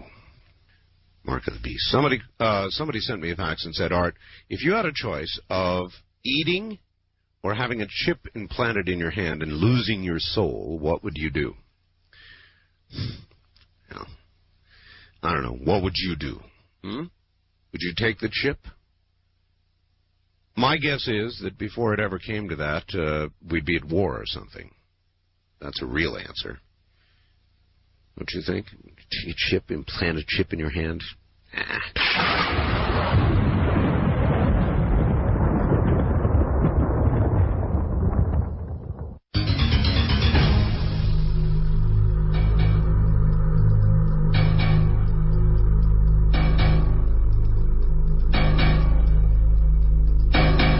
First-time caller line, you're on the air. Yeah, Art, hi. Hi there. Alex from Houston. Hi, Alex. I've been listening to your show for about a year, and I just thought I'd just give you a call for the first time. Finally decided to do it after a whole year, huh? Well, I actually finally got off of work early enough to do it. I see. But about the Freemen in Montana. Yes. They're arguing about their rights being taken away and everything like that. Yes. Don't they, realize them doing that, them actually causing the commotion that they're causing, they wouldn't be able to in a lot of places in this world. Oh, no. We'd never the allegations are they have threatened to kill some local officials. They put out bounties on local officials. They even issued a warrant against a militia, militia Montana leader. They've allegedly written hot checks, et cetera, et cetera, et cetera. So we're talking about some fairly serious things here. Yeah. Man, I used to work in a trauma center, and I had to quit because I got sick. I kind of caught HIV and everything. And, you go to the grocery store, and you have to realize in a lot of places you can't even do that. We got it good. The government kind of sucks, and there's a lot of bad things and everything like that, but people, we got it pretty good. We need to work on a lot of things, but a lot of people got to use some common sense. Well, I agree with that. Thank you. I do agree with that. Common sense. What does common sense tell you about the situation in Montana? Even though I believe what I believe, which makes a lot of people angry, which I don't care about, I really don't care about. I'll have my opinion no matter what. I still have an open show, and I again say that I would be willing to have either the Freeman or a representative of the Freeman on the program to talk as a guest, to present their case. I would be willing to do that. I don't know that the FBI would allow it to be done, but I would allow the forum. I know that we are heard widely by both sides in Montana. So again, I say the offer is open, and I would allow a fair a presentation to be made, as I do with all of my guests from the Freeman, and allow you all out there to be the judge. I would definitely allow that. Of course I would. So there are a lot of people very angry at me for my position, my take on this. That's too bad. This is still a free, open forum, and despite my opinion, whether it's on this or anything else, I will allow a free and open discussion. People will write to me and send me faxes and say, well, you just cut the people off that want to talk in defense of the Freeman. No, I don't. Not any faster or quicker than I do anybody else. And how long you're on the air depends on how long the call or the subject matter that you're presenting appears to be productive. It's as simple as that, and I treat everybody in that respect equally. But with regard to the Freemen themselves, I would allow either a representative of or the Freemen themselves to make a significant presentation. It is of public interest, so naturally, if I'm allowed access, I would do that. Guaranteed. First-time caller line, you're on the air. Hi. Hello there. Goodbye. East of the Rockies, you're on the air. Good morning. Good morning, Art Bell. Yes, sir. John from Youngstown. Youngstown, Ohio. All right. Last year I sent you a letter about conditions in Moscow. Yes. Did you get it? I believe I did, yes. I never got an answer. I was in Moscow last April of '95. Uh-huh. And my advice is the run from St. Pete to Moscow, do not fly Aeroflot. Yeah, I've heard that. Do not travel alone. Other than that, it's cool. You'll love it. Yeah, I'm bound and determined. St. Petersburg is the safe and pretty place to go. But while I'm there, I really want to see Moscow. And so I'm going to go. Well, on April 10th last year, I was in Lenin's tomb looking at Lenin. Is that right? It's a once-in-a-lifetime. I've been in 19 countries. You will not regret it. But don't travel alone. Don't travel alone at night. And don't fly Aeroflot. How did Lenin seem to you? Stuffed. They don't really let you look to keep the line moving, you know. Yeah, I'm sure but they the good news is he's still stuffed. All right, sir. Thank you. Still stuffed. Yeah. I don't know why I want to do that, and I know that it is a little bit dangerous. I've heard a lot about Moscow, but I really do want to see it. It's kind of an option from St. Petersburg one day, and, you only live once. Play hard, right? West of the Rockies, you're on the air. Thank you. You're welcome. This is Mark from Riverside, California. Okay. And I'd like to let people know in California that there's a Dynetics event happening at the Shrine Auditorium. We don't allow PSAs, sir. Oh, I'm sorry. I'm not trying to do a PSA. I just... Yes, you were. Okay. We don't allow PSAs, so not without clearing them first, because we can't have any way of knowing the information you're giving out is accurate. Okay, sir. Sunday's program was quite interesting. Sunday's program. Oh, you mean Dreamland? Dreamland, you're right. Yes. I found the discussion about prenatal memories coming from data also that is in Dianetics. What is the earliest memory you have? Earliest one I have, probably about 3 or 4. 3 or 4? Yeah. Yeah, I'd say that's probably true for me, too. How about the rest of you? What is the earliest thing that you can remember? It's easy to confuse what you were told by your mother about what you did when you were little with your actual memories, your real memories. And I can sift back through them now, but I can't fully delineate between what my mom told me about what I did and what I really have as my own memories. There are some of my own memories I can clearly identify as that, but not all of them. Have you ever tried reaching back to see how far back you could actually remember? There are people who claim they have remembrance of swimming about in the womb and kicking mom. First-time caller line, you're on the air. Art? Yes. Let me turn my radio off. Yes, good. Okay. Great talking to you. And you? Where are you? This is Tom in St. Louis. Yes, sir. I just kind of wanted to relate some experiences that I had. I, too, was once paranoid about the government and the world situation. And after studying various religions, I found out that the us versus them mentality is not the true path to enlightenment. And that if you don't overcome that, you'll never find your true way in this world. And I was wondering what you kind of thought about that. Well, what I think is that them is us. Uh-huh. In other words, I listen to people busily being paranoid, cynical, anti-government, blaming everything on the government, when the majority of the blame rests with the image in the mirror, actually. In other words, the government may be a bit rascally and may do things it ought not do. Mm-hmm. I'm not saying it doesn't. But most of what it does in response to what we're doing. Yeah, I agree. I think it is up to us to better this world in whatever way we can. And each person, one person at a time, sir. Right. That's the only way you can do it. That's right. And that's what I came to realize. And I feel a lot better now. I'm not paranoid about the government anymore or any other world situations. Well, it is right that we keep an eye on the government. It is right that we keep our eyes focused, that they don't do something outrageous and radical and wrong.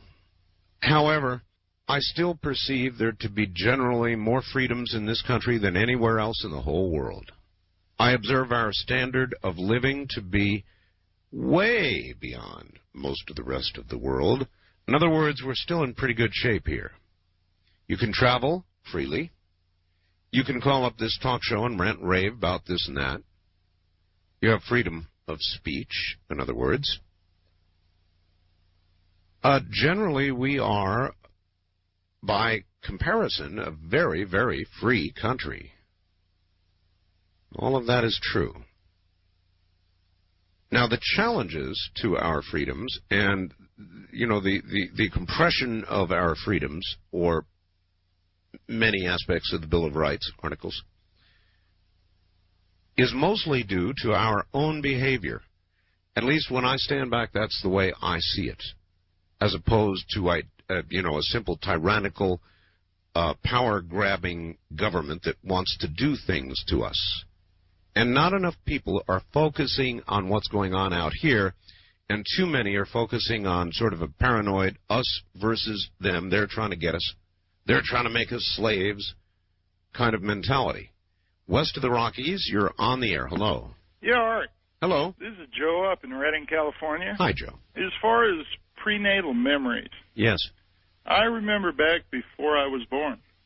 You do? Yes. What do you remember? I'm very curious about that. Now, I remember going to a dance with Dad and coming home with Mom. You do? Yes.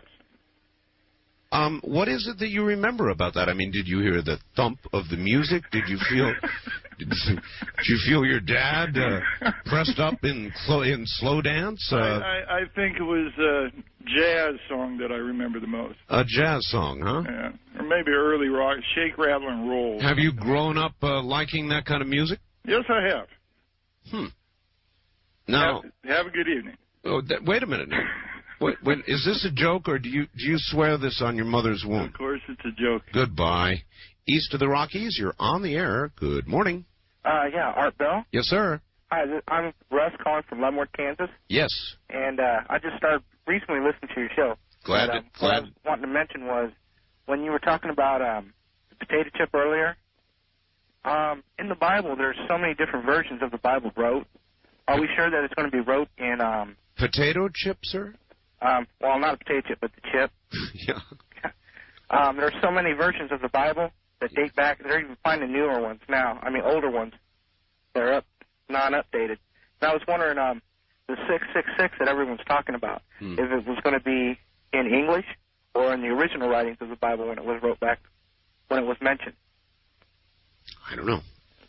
A good thought. I was wondering with the standoff that's going on, why isn't there a way that they could get someone up higher up, like someone they could trust, or maybe someone to interview them, like Barbara Walters or something like that, to open it up even more to let people understand their point of view a lot clearer than trusting the government? Well, right now, the Federal Bureau of Investigation is not allowing such things.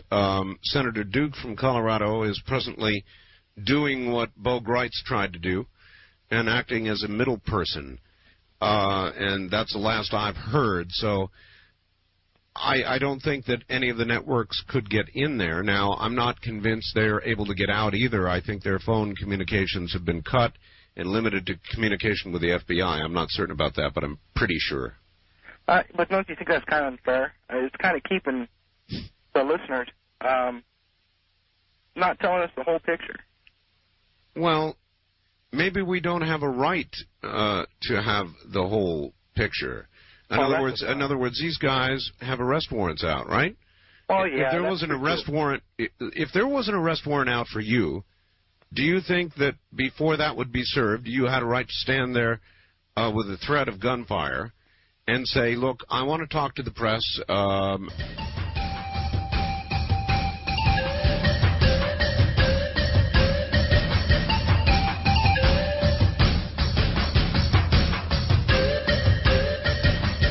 Premier Networks presents Art Bell, Somewhere in Time. Tonight featuring Coast to Coast AM from May 16, 1996. Dear Art, if you would kindly read your P.O. Box address, I would be nice enough to send you a copy of the latest George Carlin comedy, HBO special. You seem like a George Carlin fan. It's absolutely hilarious. Invite some friends over and have a good laugh. You will.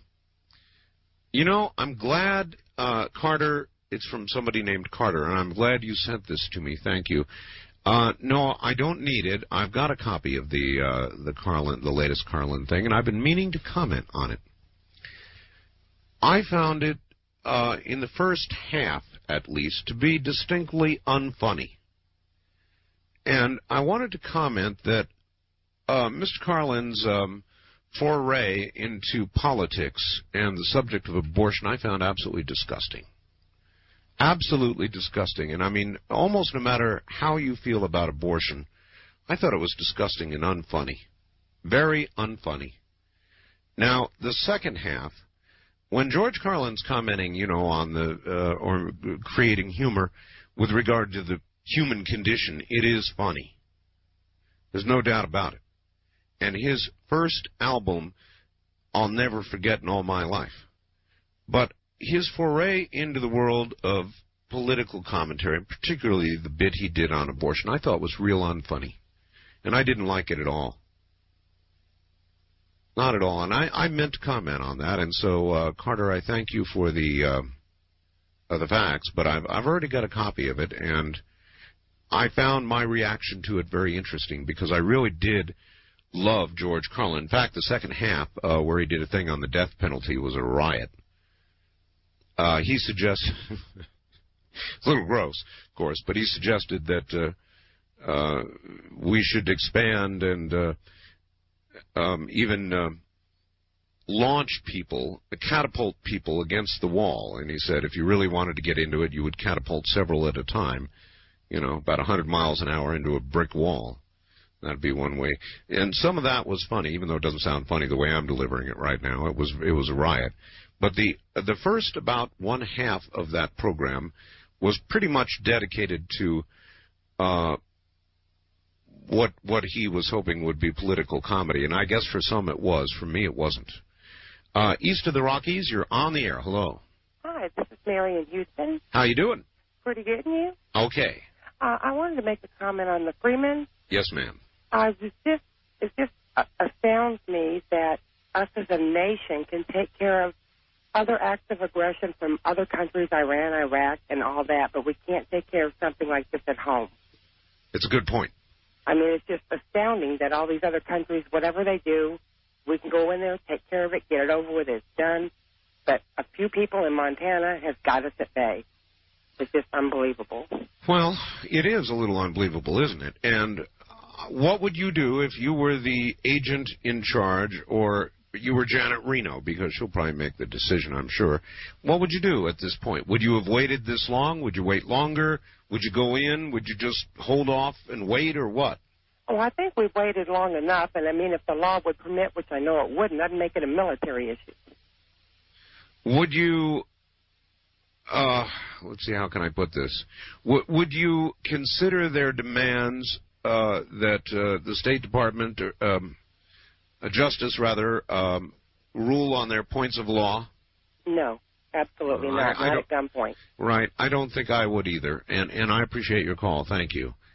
Those who are supporters certainly are in favor of that concession being made, but I don't think you do it. I don't think you can do it. Now, whether or not a court would allow their points of law to be considered in a case, specifically the case that would come of what they're charged with, is questionable, and maybe that's why they're doing this. They want rulings on, I'm sure, big things. They want rulings on what the Federal Reserve is doing, I suppose. They probably want rulings on whether they can do as the Fed does, or they believe the Fed does illegally.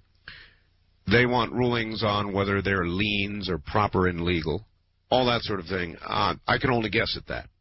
I would like to interview somebody from that area, one of the freemen. I would love to interview them and would be glad to give them the airtime if they can calculate a way to get to me.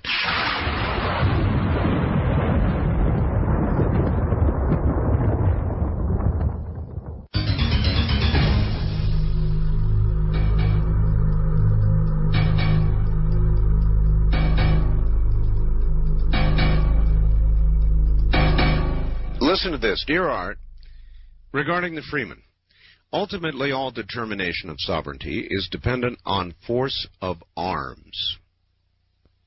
Now let's consider that line, okay? Regarding the Freeman, ultimately all determination of sovereignty is dependent on force of arms. Boy, is that wrong. Whether a group of states that decide they do not belong to the Union, a country called Afghanistan decides to resist what they consider to be outside influence, or a group of people in the state of Montana called Freemen, their ability to establish themselves as sovereign must rest on their ability to defend themselves by force of arms. God. What determines sovereignty? The force of arms, does it really? I suppose that's the ultimate tool in defense of sovereignty. However, the only thing that really ultimately maintains sovereignty is an idea, the idea, I think. The idea. What holds us together as a nation with what we do have, compressed as it may be, is the idea of America. That's what I think. And I think all the guns in the world don't hold something together that is not felt. So, to me, the force of sovereignty is the idea itself. Ideas don't die. People are killed, they're shot, they're hung. Many things happen to people, but ideas survive them if the idea is a proper and correct one, as I believe the construction of our nation basically is not perfect, but the idea is strong, and it survives. When that idea, when that spark is gone, then the nation will go, despite all the guns and all the bombs that anybody can gather together. Wild card line, you're on the air. Hello, Art. Paul Hello. from Anchorage. Yes, sir. You know, these new $100 bills, I noticed something about them. Well, not only are they ugly looking. They are ugly. Yeah. But they're ugly looking to make them look cheaper, to give them the perception they're talking about devaluating the money. And then they even go further. They put cheaper ink on these bills than they do on the former bills. Mm-hmm. And you know, I just noticed them about a week ago in a bank. You know, where you fold them, these things just came out. Where you fold them, it's all white in there, you know. Yes. And they haven't been out in circulation for very long, and they were just engineered to look cheap. Well, they look it. Yeah. That's for sure. Yeah. That's all I wanted to say. Well, you said it. Thank you very much for calling, sir. Have a good morning. West of the Rockies, you're on the air. Hello. Hi, Art. This is Mark in Reading, listening on KQMS. Hi, Mark. You know, I have to say, particularly with regard to your last caller, this woman back east, it absolutely amazes me. In fact, it outrages me to think that people like that are so completely ignorant of constitutional law. For example, the Posse Comitatus Act, where it forbids the use of military weaponry. Well, sir, I believe she said it would not be legal for that to be done. She simply wished it could be. She didn't say it could be, sir. Were you listening? Well, yes, I was. I didn't hear that. She must have said it as you were speaking also. But anyway, you know, as far as dealing with these people, you know, fraud, there's no statute of limitations on fraud. These people can be taken into custody at any time. And with regard to their request for, you know, having their points of law being reviewed by the Justice Department, you know, I think that in a court of law, there are provisions for administrative remedies like they're talking about. And although I'm not familiar with the finer points of what they're trying to say, it is legal, and in fact it's being done in a number of places around the country to establish what are called congressional survey common law townships.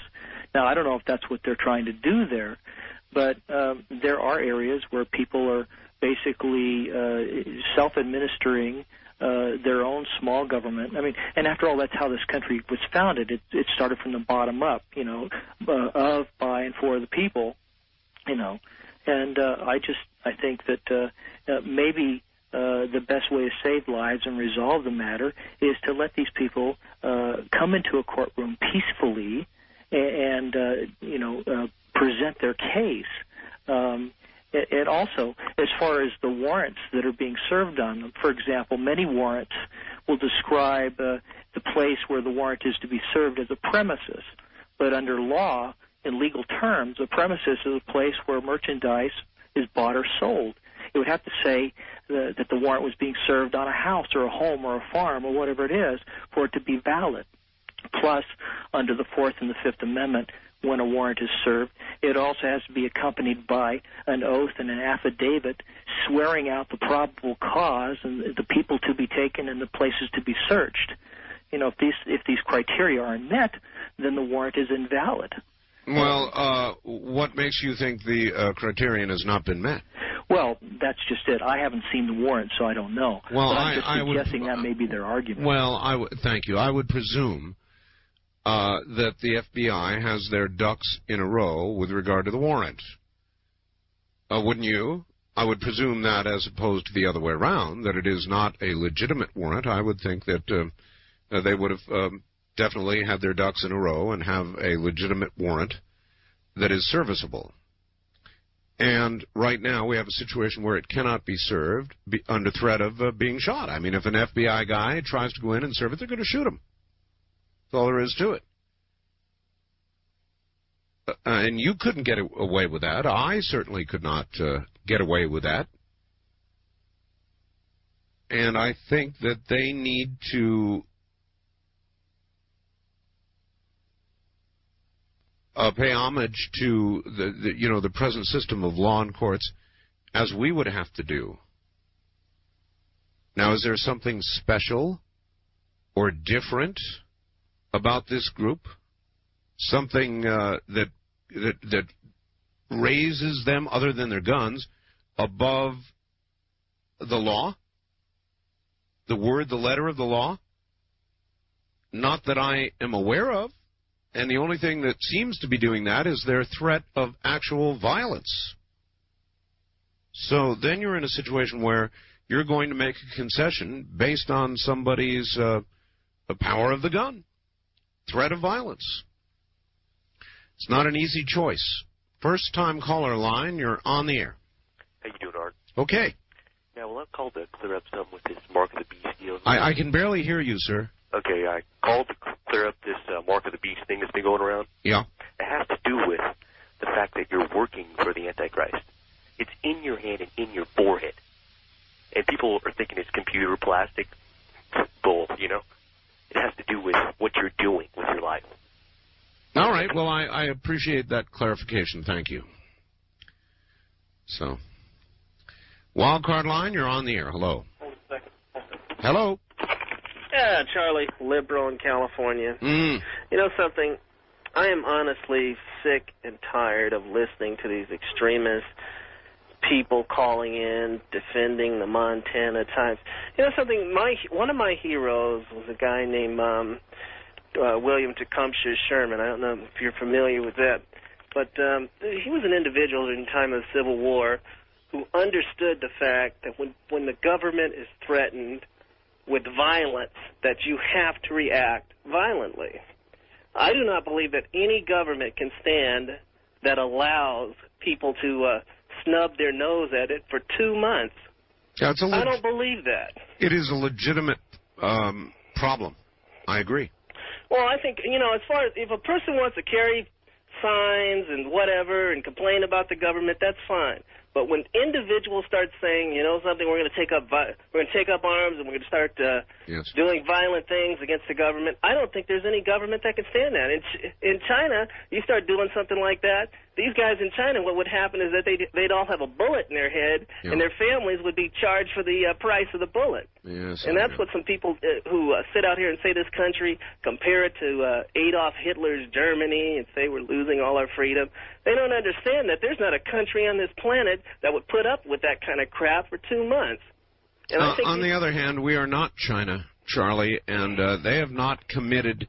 You know, this is not Waco. There have not been federal officials or anybody else killed as of yet, so there's not a capital offense involved. Well, don't get me wrong when I say this, but I honestly think that there are some societies that are apt, that people think of freedom as being the ultimate good. And I think of, you know, certainly we don't want to be a totalitarian society. I don't believe that. And certainly when it comes to the Fourth Amendment, I back that. But I honestly believe that that there are some areas that when you allow too much quote-unquote freedom, that it hurts society rather than helping it. And I think this is one particular area where a society needs to tighten up on that. I think if we had done that in the 1840s and 1850s, there would not have been a civil war. And I think we need to understand that when people start suggesting violence against the government, that's when any type of government needs to lay down the law. And I know a lot of people out there who will resent that, but that's the honest-to-goodness truth, and it's playing out right now. The government's sitting back saying, well, you know, we don't want to do anything because we don't want to get these people upset. I don't give a damn if they're upset or not, to tell you the truth. All right. Well, the government, should be able to serve lawful warrants without being shot at. Now, the question is whether you push it to a crisis point when you know what's going to happen. You know, the bullets start flying, and, God, it could get out of hand so fast. On the other hand, you can't really let it go very much longer. As I've said, I'm very, very happy that I'm not making the decision about what has to be done here. And this cannot be an easy call for anybody involved. Because these people have not yet committed a capital offense. And so the use of lethal force under the circumstances is probably inappropriate. So who's the guy who gets the volunteer to, warrant in hand, go toward the door? Then you've got violence. Then somebody takes a shot, and then it begins. Is that what you do? Is that what you order if you're in charge? Joe Schmo there, here's your warrant, go serve it, guy. And if they shoot you, then, of course, the game is on. Do you do that? You order that guy in? I don't know. But I don't think you cave into special demands before they will allow themselves to come under the law's auspices, as you would have to or as I would have to. I'm struggling with this a little bit, I know, but you cannot dismiss totally what Charles just said. First-time caller line, you're on the air. No, you're not. East of the Rockies, you're on the air. Hello, Art. Hello. Yes. I've been trying to get through the last couple of days, and somebody else might have touched on this. I was listening to another talk radio show in the middle of the night, and there was a gentleman on there that said he was either an attorney for the Freemen or wanted to be or something, and he basically said that they had put together and met all the state requirements to become a town or a township, and basically had their own legal system and actually convened a grand jury and served subpoenas on some of the federal government people. And, of course, our federal government people tore up the subpoenas and didn't show up, so they lost by default. Well, I guess anybody can do that, huh? I don't know. Set up your own little law within the law, land within the land, sovereignty within the sovereignty, and say, you are sovereign, and we are serving this on you because we think you did something wrong, and so you owe us $5 million, and so we're going to start writing checks on that, even though you haven't put the $5 million in there, and that's cool. Well, let's say the town of Pahrump served a subpoena for someone to come down, and they didn't show up. What would happen? Well, being properly constituted as a township, I would imagine there would be legal consequences. Okay, that's all I got to say. Thanks. I appreciate your having said it, sir. And I don't imagine they are the same things. Coming up on the top of the hour. This is Premier Networks.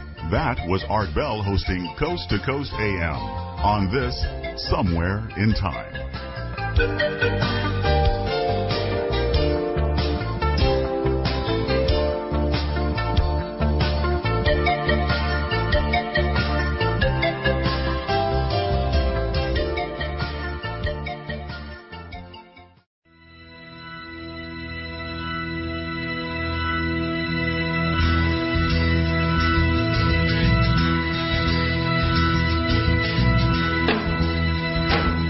Somewhere in Time with Art Bell continues, courtesy of Premier Networks.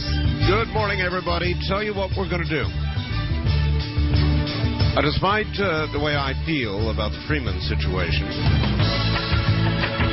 I am going to allow a debate between two of you on the subject. So here's what I want. I want one person who would like to represent the Freeman and their cause and what they want, and feel that the Justice Department should cede to their demands and allow a point-by-point examination and opinion of their treatise before they would come out, or whatever other demands they might have before they would come out. If you would like to defend the Freeman, call me now at area code 702-727-1222. 702-727-1222. Only if you want to defend the Freeman. On the other side of the coin, I would like somebody who would have the opinion that no special privilege should be accorded the Freeman, that there perhaps should be soon a dynamic entry, an end to this situation, by force if necessary. And you may call me on any other line. Everybody else right now should hang up, because this is the one time that I do go through and screen my calls. When I'm going to have a debate, I do that. All right, we'll get to that in a moment.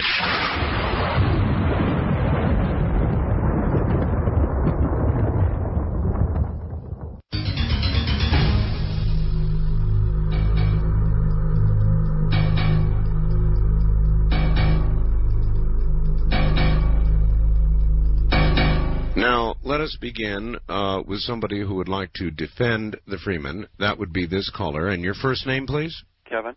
Kevin, you're going to have to get good and close to the phone and really speak up for us, all right? Okay, is that better? Yeah, that's fine. And you want to defend the Freeman, right? That's correct. Okay, here is somebody who doesn't feel quite the way you do. His name is it Matt? Yes, sir. Matt, and where are you? Dos Palos, California. All right. You both have very opposite views of this situation and how it should be resolved. The air is yours.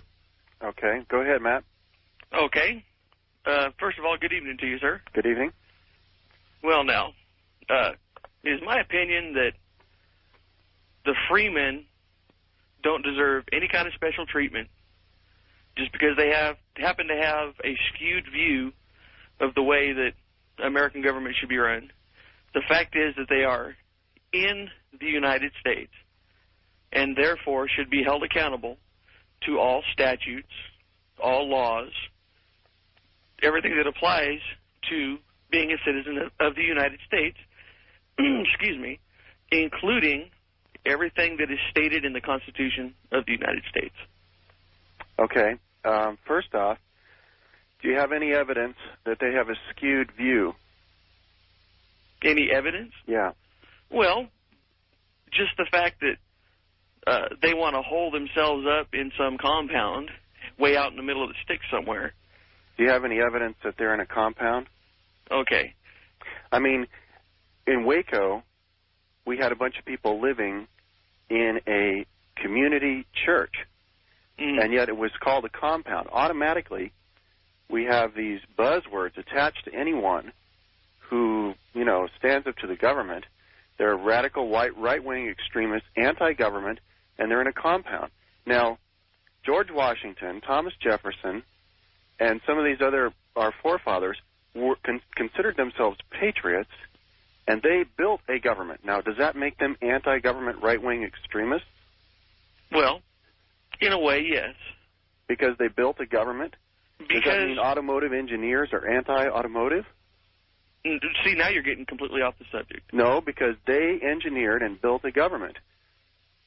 Now, if you're an engineer, I'd say that takes a high level of appreciation for what you engineer. That makes you necessarily not uninterested in what you are building. Okay? Okay. But also, consider this. What evidence do you have that they are within the United States? What evidence do I have? Yeah.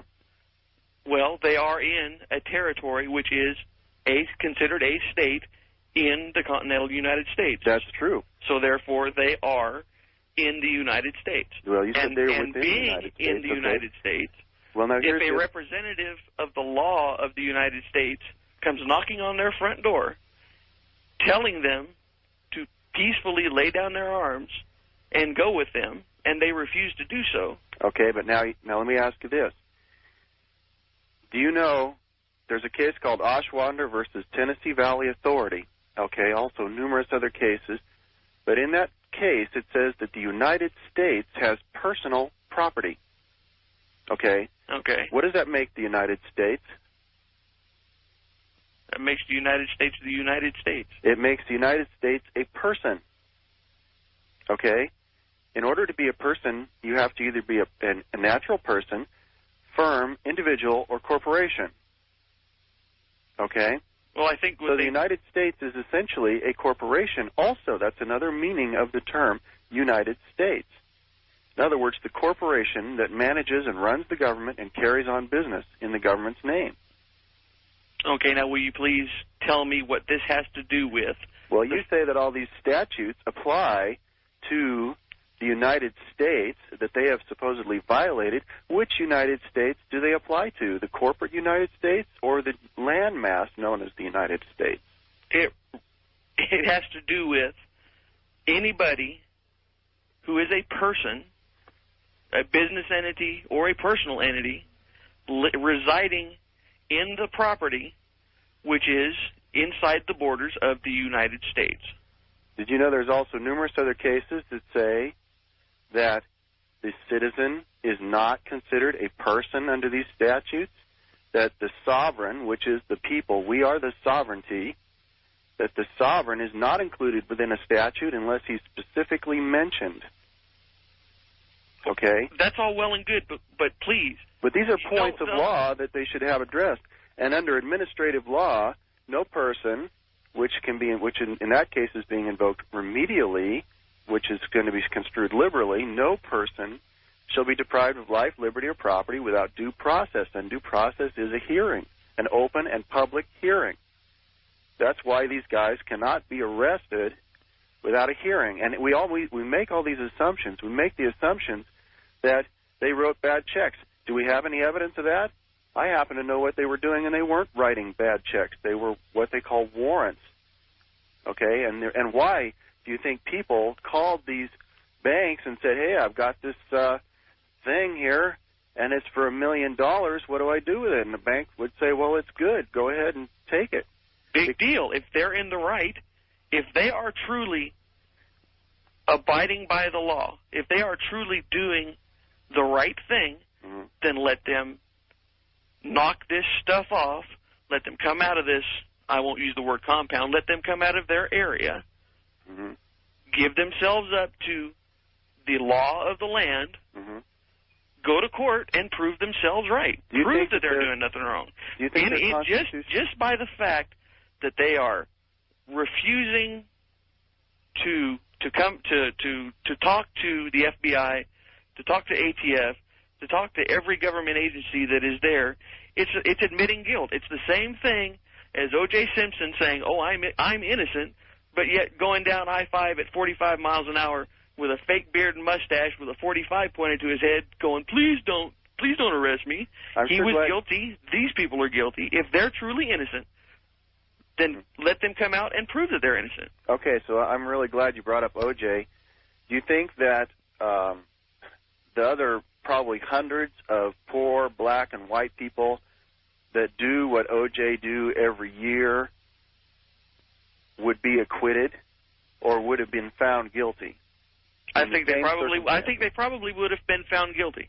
But that in and of itself has nothing to do with the Freeman. I only used O.J. and his flight as, in the context of illustrating a point that guilt is guilt. When you show that you're guilty, you are guilty. And there again, I will say, if they truly are innocent, if they haven't done a dang thing wrong, then let them come out, have their day in court. Otherwise than that, that dog don't hunt. No, because I'll tell you why. Our courts are a sham. That's why. They know what goes on in court. The fact is that if you can throw mega bucks at the court system, you can maybe get your due process, okay? But if you don't have mega bucks, you'll be slammed in jail just like Schweitzer is waiting in jail right now. You will not have access to law, not have access to your families, not have access to decent counsel because the lawyers are all a bunch of whores that'll do whatever the government tells them to do, and they took an oath to that effect. They took an oath to support the Constitution but to defend the government, okay? I bet you didn't know about that one. Well, and that the courtroom is not a place where truth comes out. I got a letter from a guy in Arizona the other day that is in prison for 18 years, and he tried to bring in the Constitution of Arizona, the Constitution of the United States, and the Declaration of Independence, and they said, those can't be brought into court. They're excluded because they're hearsay. You would have had to have been a signer of one of those documents to bring it in. See, I think that's what the Freemen are a little bit afraid of, is the fact that they may be prosecuted on a law that is pursuant to one of those documents, and yet they would not be able to bring that document in to look for the original intent of that document. Because of the rules of evidence, they'd be excluded. And now they would have the cameras excluded, so no one could see what these criminal judges are up to. Are you there, caller? Yes, I'm still here. All right. Okay, I'm just giving this man, this gentleman, time enough to express his viewpoint. All right. Okay. Now then, first of all, you say that these people aren't going to get their fair due process. They're not going to get their day in court. That's correct. Well, I don't buy that. I know. I've been maybe I'm old-fashioned. Maybe I'm old-fashioned. Maybe I'm even naive. But I happen to believe that that justice will prevail. Whether you're innocent or you are guilty, justice will prevail. Maybe not 100% of the time, but in a large number of cases, the guilty really do go to jail, and the innocent really do get off. Well, that's a myth. Well, no, it's sorry, not. But no, you know it's how not. Abe Lincoln felt that it was better to release 500 guilty men than to send one innocent man to prison. Now, is that the standard that we have operating in this country today? No, I don't believe so. I don't believe so either. And I think this country is abysmally failing at protecting the liberties of its citizens. The guilty guy, you're going to get another whack at him, okay? Mm-hmm. And we the people live in this country not for safety but for liberty. So we'll take our chances. We should be well armed to help protect ourselves, okay, and live in communities where people, know who's decent to work with and who's not. But the fact is today that we have a government that is harvesting its people, and it's very easy, I have seen, for prosecutors, corrupt cops like Furman, and corrupt judges to get together, and corrupt defenders, public defenders, to get together and railroad someone. It's as easy as pie, especially when you've got somebody like the freemen, who have a message and who also have a multiple of hundreds of trillions of dollar commercial lien perfected against the Federal Reserve Bank, to be railroaded and put away forever, and everybody to think, oh, yeah, they were a bunch of bad guys. Well, they are a bunch of bad guys. How do you know that? Just look at their actions. I mean, I'll grant you, it's one thing to believe in the right to bear arms. It's one thing to believe against gun control. But when you take such actions as to go to the extreme, if these guys really were innocent, they wouldn't have been unwilling to talk to anybody. They wouldn't have been so unwilling to make contact with representatives of the United States government for 54 days, now would they? How do you know they didn't want to make contact? What do you mean, how do I know they didn't? Everything you learn, you're learning through the FBI and through the media. Who is holding them in there? The FBI. No, they're holding themselves in there. If they wanted to come leave, out and go through these kangaroo courts. If they wanted to leave, all they would have to do is walk out the front door and be thrown right into our crazy upside-down system with no due process. Believe me, there's nothing that these guys are more expert at than denying people their due process through rules of procedure. The fact is that the other guy I talked about in Arizona, they used the rules of procedure to directly assault what he felt was his due process, which was his constitutionally secured rights, and the intention of the framers who secured those rights. Well, I'm sorry, but you obviously you are either a cop or you're in the system somehow, but you have not had to deal with the business end of this system. All right, gentlemen, I'm going to have to break it off here. I want to thank you both. Thank you. All right, take care. I think that caller was making some assumptions on his own. To presume the other caller was a cop, that's kind of a reach. To suggest, it seems to me, the system is so broken that it generally does not convict people who should be convicted and set those free who should be set free, is also, in my view, and I may be also old-fashioned, but that is incorrect. I think that the system generally functions properly and occasionally does not. It's not a perfect system, but it's not bad either. Art, you poo-pooed the comment about guns making and keeping freedom.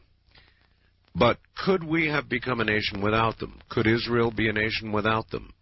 Could Chechnya be free without them? The answer to all of that is no, and I didn't poo-poo it. I said they are the final tool. But what makes us sovereign and makes us what we are is the idea of America.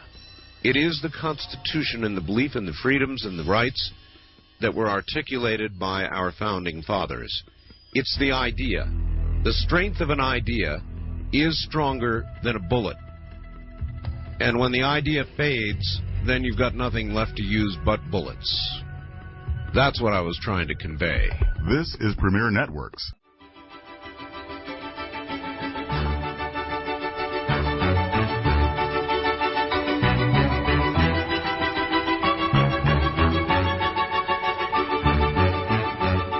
Listening to Art Bell, Somewhere in Time. Tonight featuring Coast to Coast AM from May 16th, 1996. I really want to make something quite clear, and maybe there's something here I want to talk to you about. I'm a big believer in gun rights. I own guns. I've always, all my life, owned guns. But I don't think that guns are what keeps America together. And we shouldn't confuse gun rights and the ownership of guns, possession of guns, and begin to confuse it as the only thing that keeps us together as a nation. Answer that question. What does keep us together as a sovereign nation? What answer would you give? My gun, Art. My gun keeps us together. No. Something far more profound than a gun keeps us together. A gun is the last resort. It's the absolute last resort. What keeps us together is what we are, America. It's our Constitution, it's our Bill of Rights, it's our belief in the nation we live in, that what we are doing is right, generally moral, ethical. When we lose all of that, then all you're going to have left is the gun, and you're going to need it. So I'm a believer in gun rights, but that's not what holds us together. That's not what we're about. Not to me, anyway. It's just sort of something that's there as a, like the money-back guarantee at the bottom line. There's a lot more that holds us together, in my opinion, and makes us sovereign and makes us Americans than guns. Follow me? I hope you do. So I don't poo-poo guns, but they're not our only guarantee of freedom. Our freedom, our country, our nation, it comes from a lot more than that. And if it didn't, we would have fallen apart, believe me, a long time ago. The guns would have been rattling away a long time ago. So we'll get back to this in a moment. I would like to talk with you about that, though.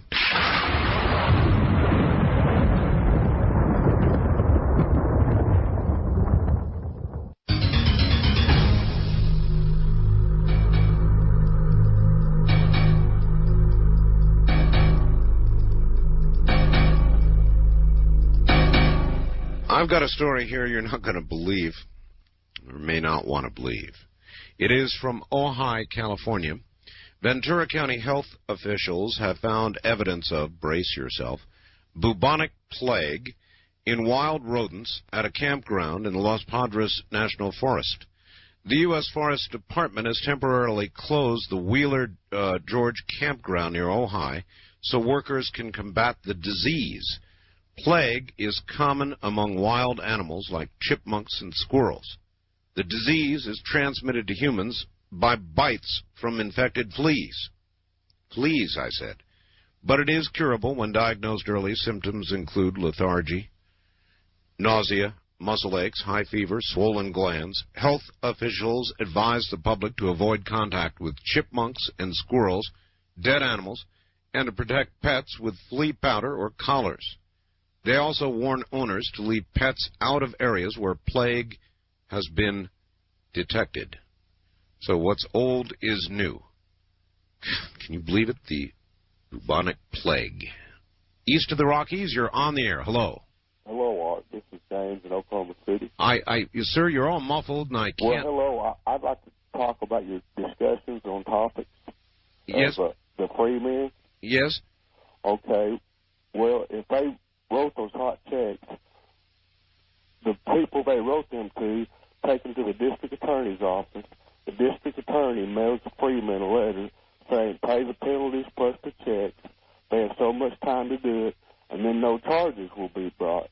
That's the way they work that out in the banking industry. All right, sir, but the thing is, they're not, thanks for the call, you're hard to understand. It's not just hot checks. It is alleged as well that they threatened the lives of local officials, that they put bounties out on local officials. I mean, there are some fairly serious charges involved here. So it's got to be worked out, and I think it's got to be worked out within the same system of law that the rest of us would face. Now, the argument is, and I heard that man arguing, that they will not be allowed to address these issues. Well, they'll be allowed to address the issues that bear on what they're charged with. Either, the liberals are so fond of saying it, and I don't necessarily disagree with it, the law is a law is a law is a law, right? At least that is clear to me. West of the Rockies, you're on the air. Good morning. Hello. Hello. I want to talk to Art Bell. That's me. That's you, huh? Go ahead. About the Chupacabra. Chupacabra, yes. I read an old book. It was Greek mythology. And the Chupacabra was more or less a harpy. What's a harpy? Well, it's an animal that's got upright ears, it's got a long tail, it's got a spade, kind of like on the tail of it. Mm-hmm. The head is a little human and a little like a dog. Hmm. It's got a snout like. Sounds like you're talking about Ross Perot. This is a this is a harpy. Oh, harpy. It's the devil's imps. Yes. Uh-huh. And they were sent here to pester people and stuff. You know. Well, we feel very pestered. Thank you very much for the call. We certainly are at the least pestered. There's no question about that. East of the Rockies, you're on the air. Hello. Going once.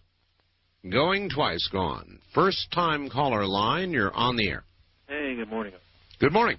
I wanted to comment on your position on this issue. Sure. And then raise a couple of counter-arguments. Actually, I'm progressive, so I'm kind of left of your friend from San Diego named Charlie. However, I do see the Freeman's position. You are truly conservative to the extent that your entire approach to this is a total defense of the status quo, including a total defense of law enforcement, the judicial system. At least you haven't presented any suggestions for improving it. But let me run down a couple of things.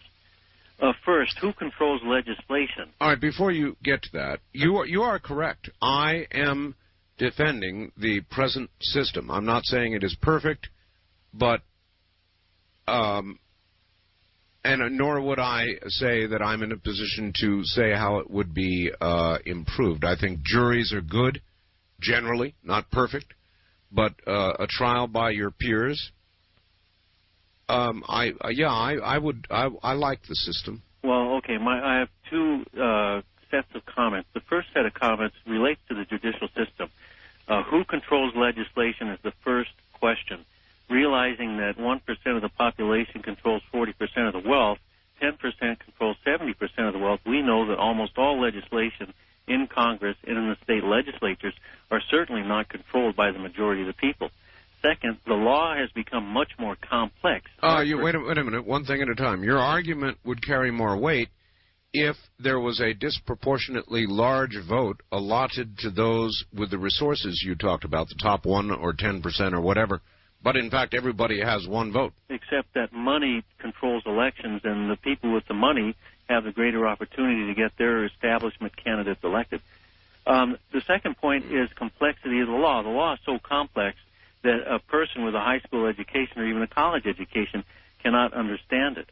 The cost of legal assistance is beyond most people's ability to pay, and the burden of the legal system with more and more people coming under the weight of more and more laws puts a great burden on prosecutors and the court system, which means they want quick results. All right, sir, but to sacrifice justice. All right, but we have a system where if you cannot afford an attorney, one is in fact appointed for you. Well, then the question is, there's the procedural question raised by the previous caller, that in practice, the public defender, the judge, and the prosecutor all work in concert to achieve a result, ignoring the interest of the individual accused of a crime. But I want to go to the broader argument related to the Constitution, et cetera. This country was the first country established by a group of men who represented the will of the people. This generation has inherited the decisions made by our forefathers in the late 1700s. Yes. Unfortunately, the premises that led those men to revolt against government have re-arisen today. The country has become skewed. There is no redress when government makes an error. The argument that government is now a corporation with enforcement agencies unaccountable for their actions. There are no ombudsmen in this country to represent the interests of the citizen. So it is natural that there is a growing dissatisfaction with the role that government has in our lives. And so and given the assumptions that led to the American Revolution, namely, we have a list of grievances, the grievances aren't met, and therefore people can revolt when the government doesn't serve their interest. We are moving more and more in a direction where government does not serve our interest. But I think your assessment of the inequity is way overblown. I don't think it's as great as you suggest that it is, and I don't think that it's anywhere near the kind of repression that caused America to originally rebel. Well, which inequity are you talking about? You talked in general terms, and I'm responding in general terms. Let me give you one final example. We had a local election in here. I'm calling from Santa Cruz, by the way, California. Okay. We had a local election, and we had a grassroots candidate running. Yes. What his politics were is irrelevant, but it's a procedural question. Right. He came very close to winning, but what happened in the election was the institutional established figures in both political parties, both Republicans and Democrats, in essence, marshaled all their resources to defeat this candidate. Yes. Which the point being is that when you have a real representative from the grassroots representing the people, they can't get elected. It's just not true. Now, what you just said, I took it in. You said there was a grassroots candidate. Okay. And that's fine. And that indicates to me, number one, that a grassroots candidate can still be part of the political process. Then you said the Democrats and the Republicans, the mainstream parties, marshaled their resources to defeat him. Well, if the so-called grassroots candidate, ideas are very powerful, and if he was able to present his idea in a way that captured the voters' imagination and support, all the television ads and all of the marshaled resources could not defeat him. I believe that. Number two, if his ideas were strong, then he would attract resources himself. And people complain there is not but the Republican Party and the Democrat Party. All right? They complain about that. But if there was an idea, these parties are only supported by ideas. And I won't get bogged down in what those ideas are. Most of you, I think, know the difference between a conservative and a liberal. If there became a new idea, a wonderful new ideology that eclipsed or took into consideration the main points of the liberals and the conservatives, or in some way meshed them, or the libertarians or whoever, if the idea became powerful enough, it would automatically attract support and money, as the two main parties do now. And so you're complaining, really, when you think about it, you're complaining that these ideas are not powerful enough to attract that kind of money. But we live in a nation where it can be done. All you need is an idea that is powerful enough, and if you have it, you will attract support, you will attract money, you will win. It can still be done. First-time caller line, you're on the air. Or would have been. We just missed you. West of the Rockies, you're on... Whoops. Missed you, too. Son of a gun. Wildcard line, you're on the air. Yeah, I just want to make a point about something Daniel Brinkley said on your show a couple of weeks ago. All right. He said that the government is creating a separate outcast class. Yes. And I believe that's very true. I've seen homeless people in preparation for the Republican convention in San Diego literally gunned down by police surrounding them because they have nothing else to do with them, and it's becoming a shooting party or something. No, wait a minute. When did the police surround and shoot down homeless people? It was by the railroad tracks. The guy was pretty flipped out, but they could have overpowered him easy, but they just did it with their guns. And there was a memorial service for him by other homeless. Did he have a weapon? A little knife or something. He had a knife. A little knife, but it's no contest. And there's the laws, everything are very complicated, and it's happening. What Daniel said is right. All right. I appreciate your call, but without being familiar with the case, it's really hard to comment on. Now, look, one thing that you cannot do is you cannot take a lethal weapon, gun or knife, and threaten a police officer with it. You can't do that. And you said he was flipped out with a knife. Well, if you do that, it's a good possibility you're going to get shot. There's no question about it. There's a good possibility you're going to get shot. It's something you just can't do. Now, that's a long leap from The police are getting together in shooting parties and randomly shooting down homeless people so they won't be around for the convention. That's quite a reach, sir. East of the Rockies, you're on the air. Hello, Art. This is Joe. I'm in Conroe, Texas. Yes, sir? And I was wondering if there was any chance you could do us a favor. There's some of us out here that really love all the music, the bumper music and everything that you play. Yes. But we never get enough of it.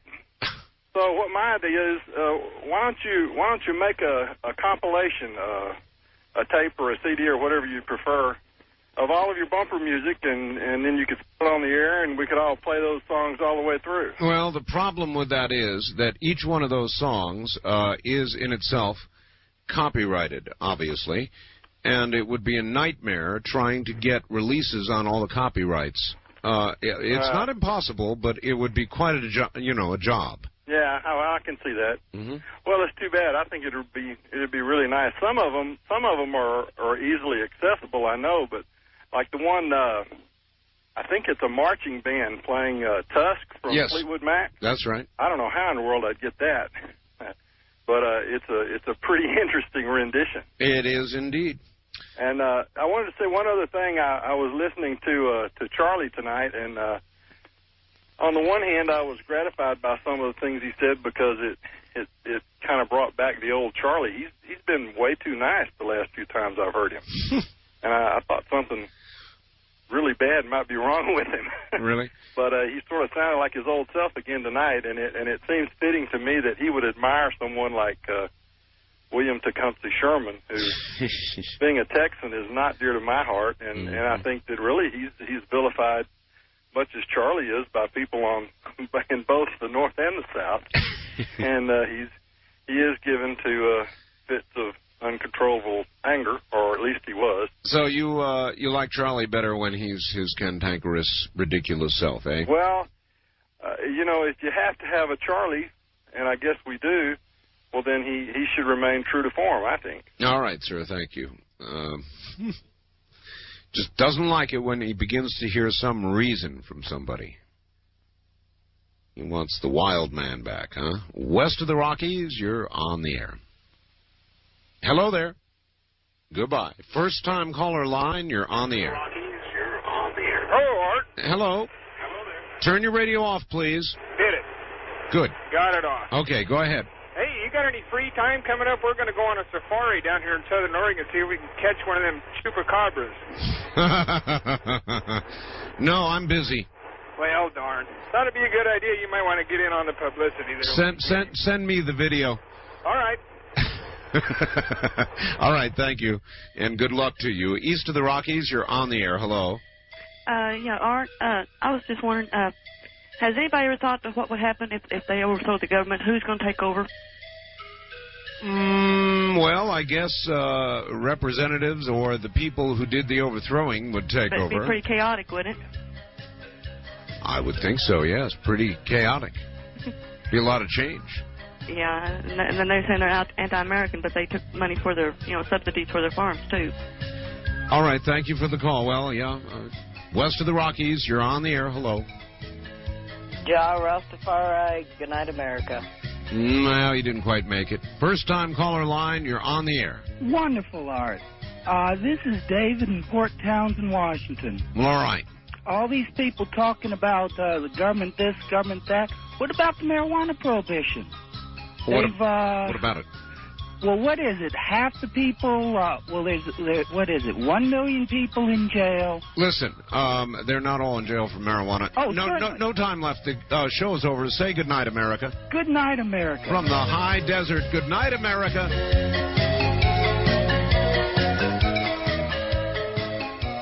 Thank you for tuning in to Archive Obscura. Please like and subscribe.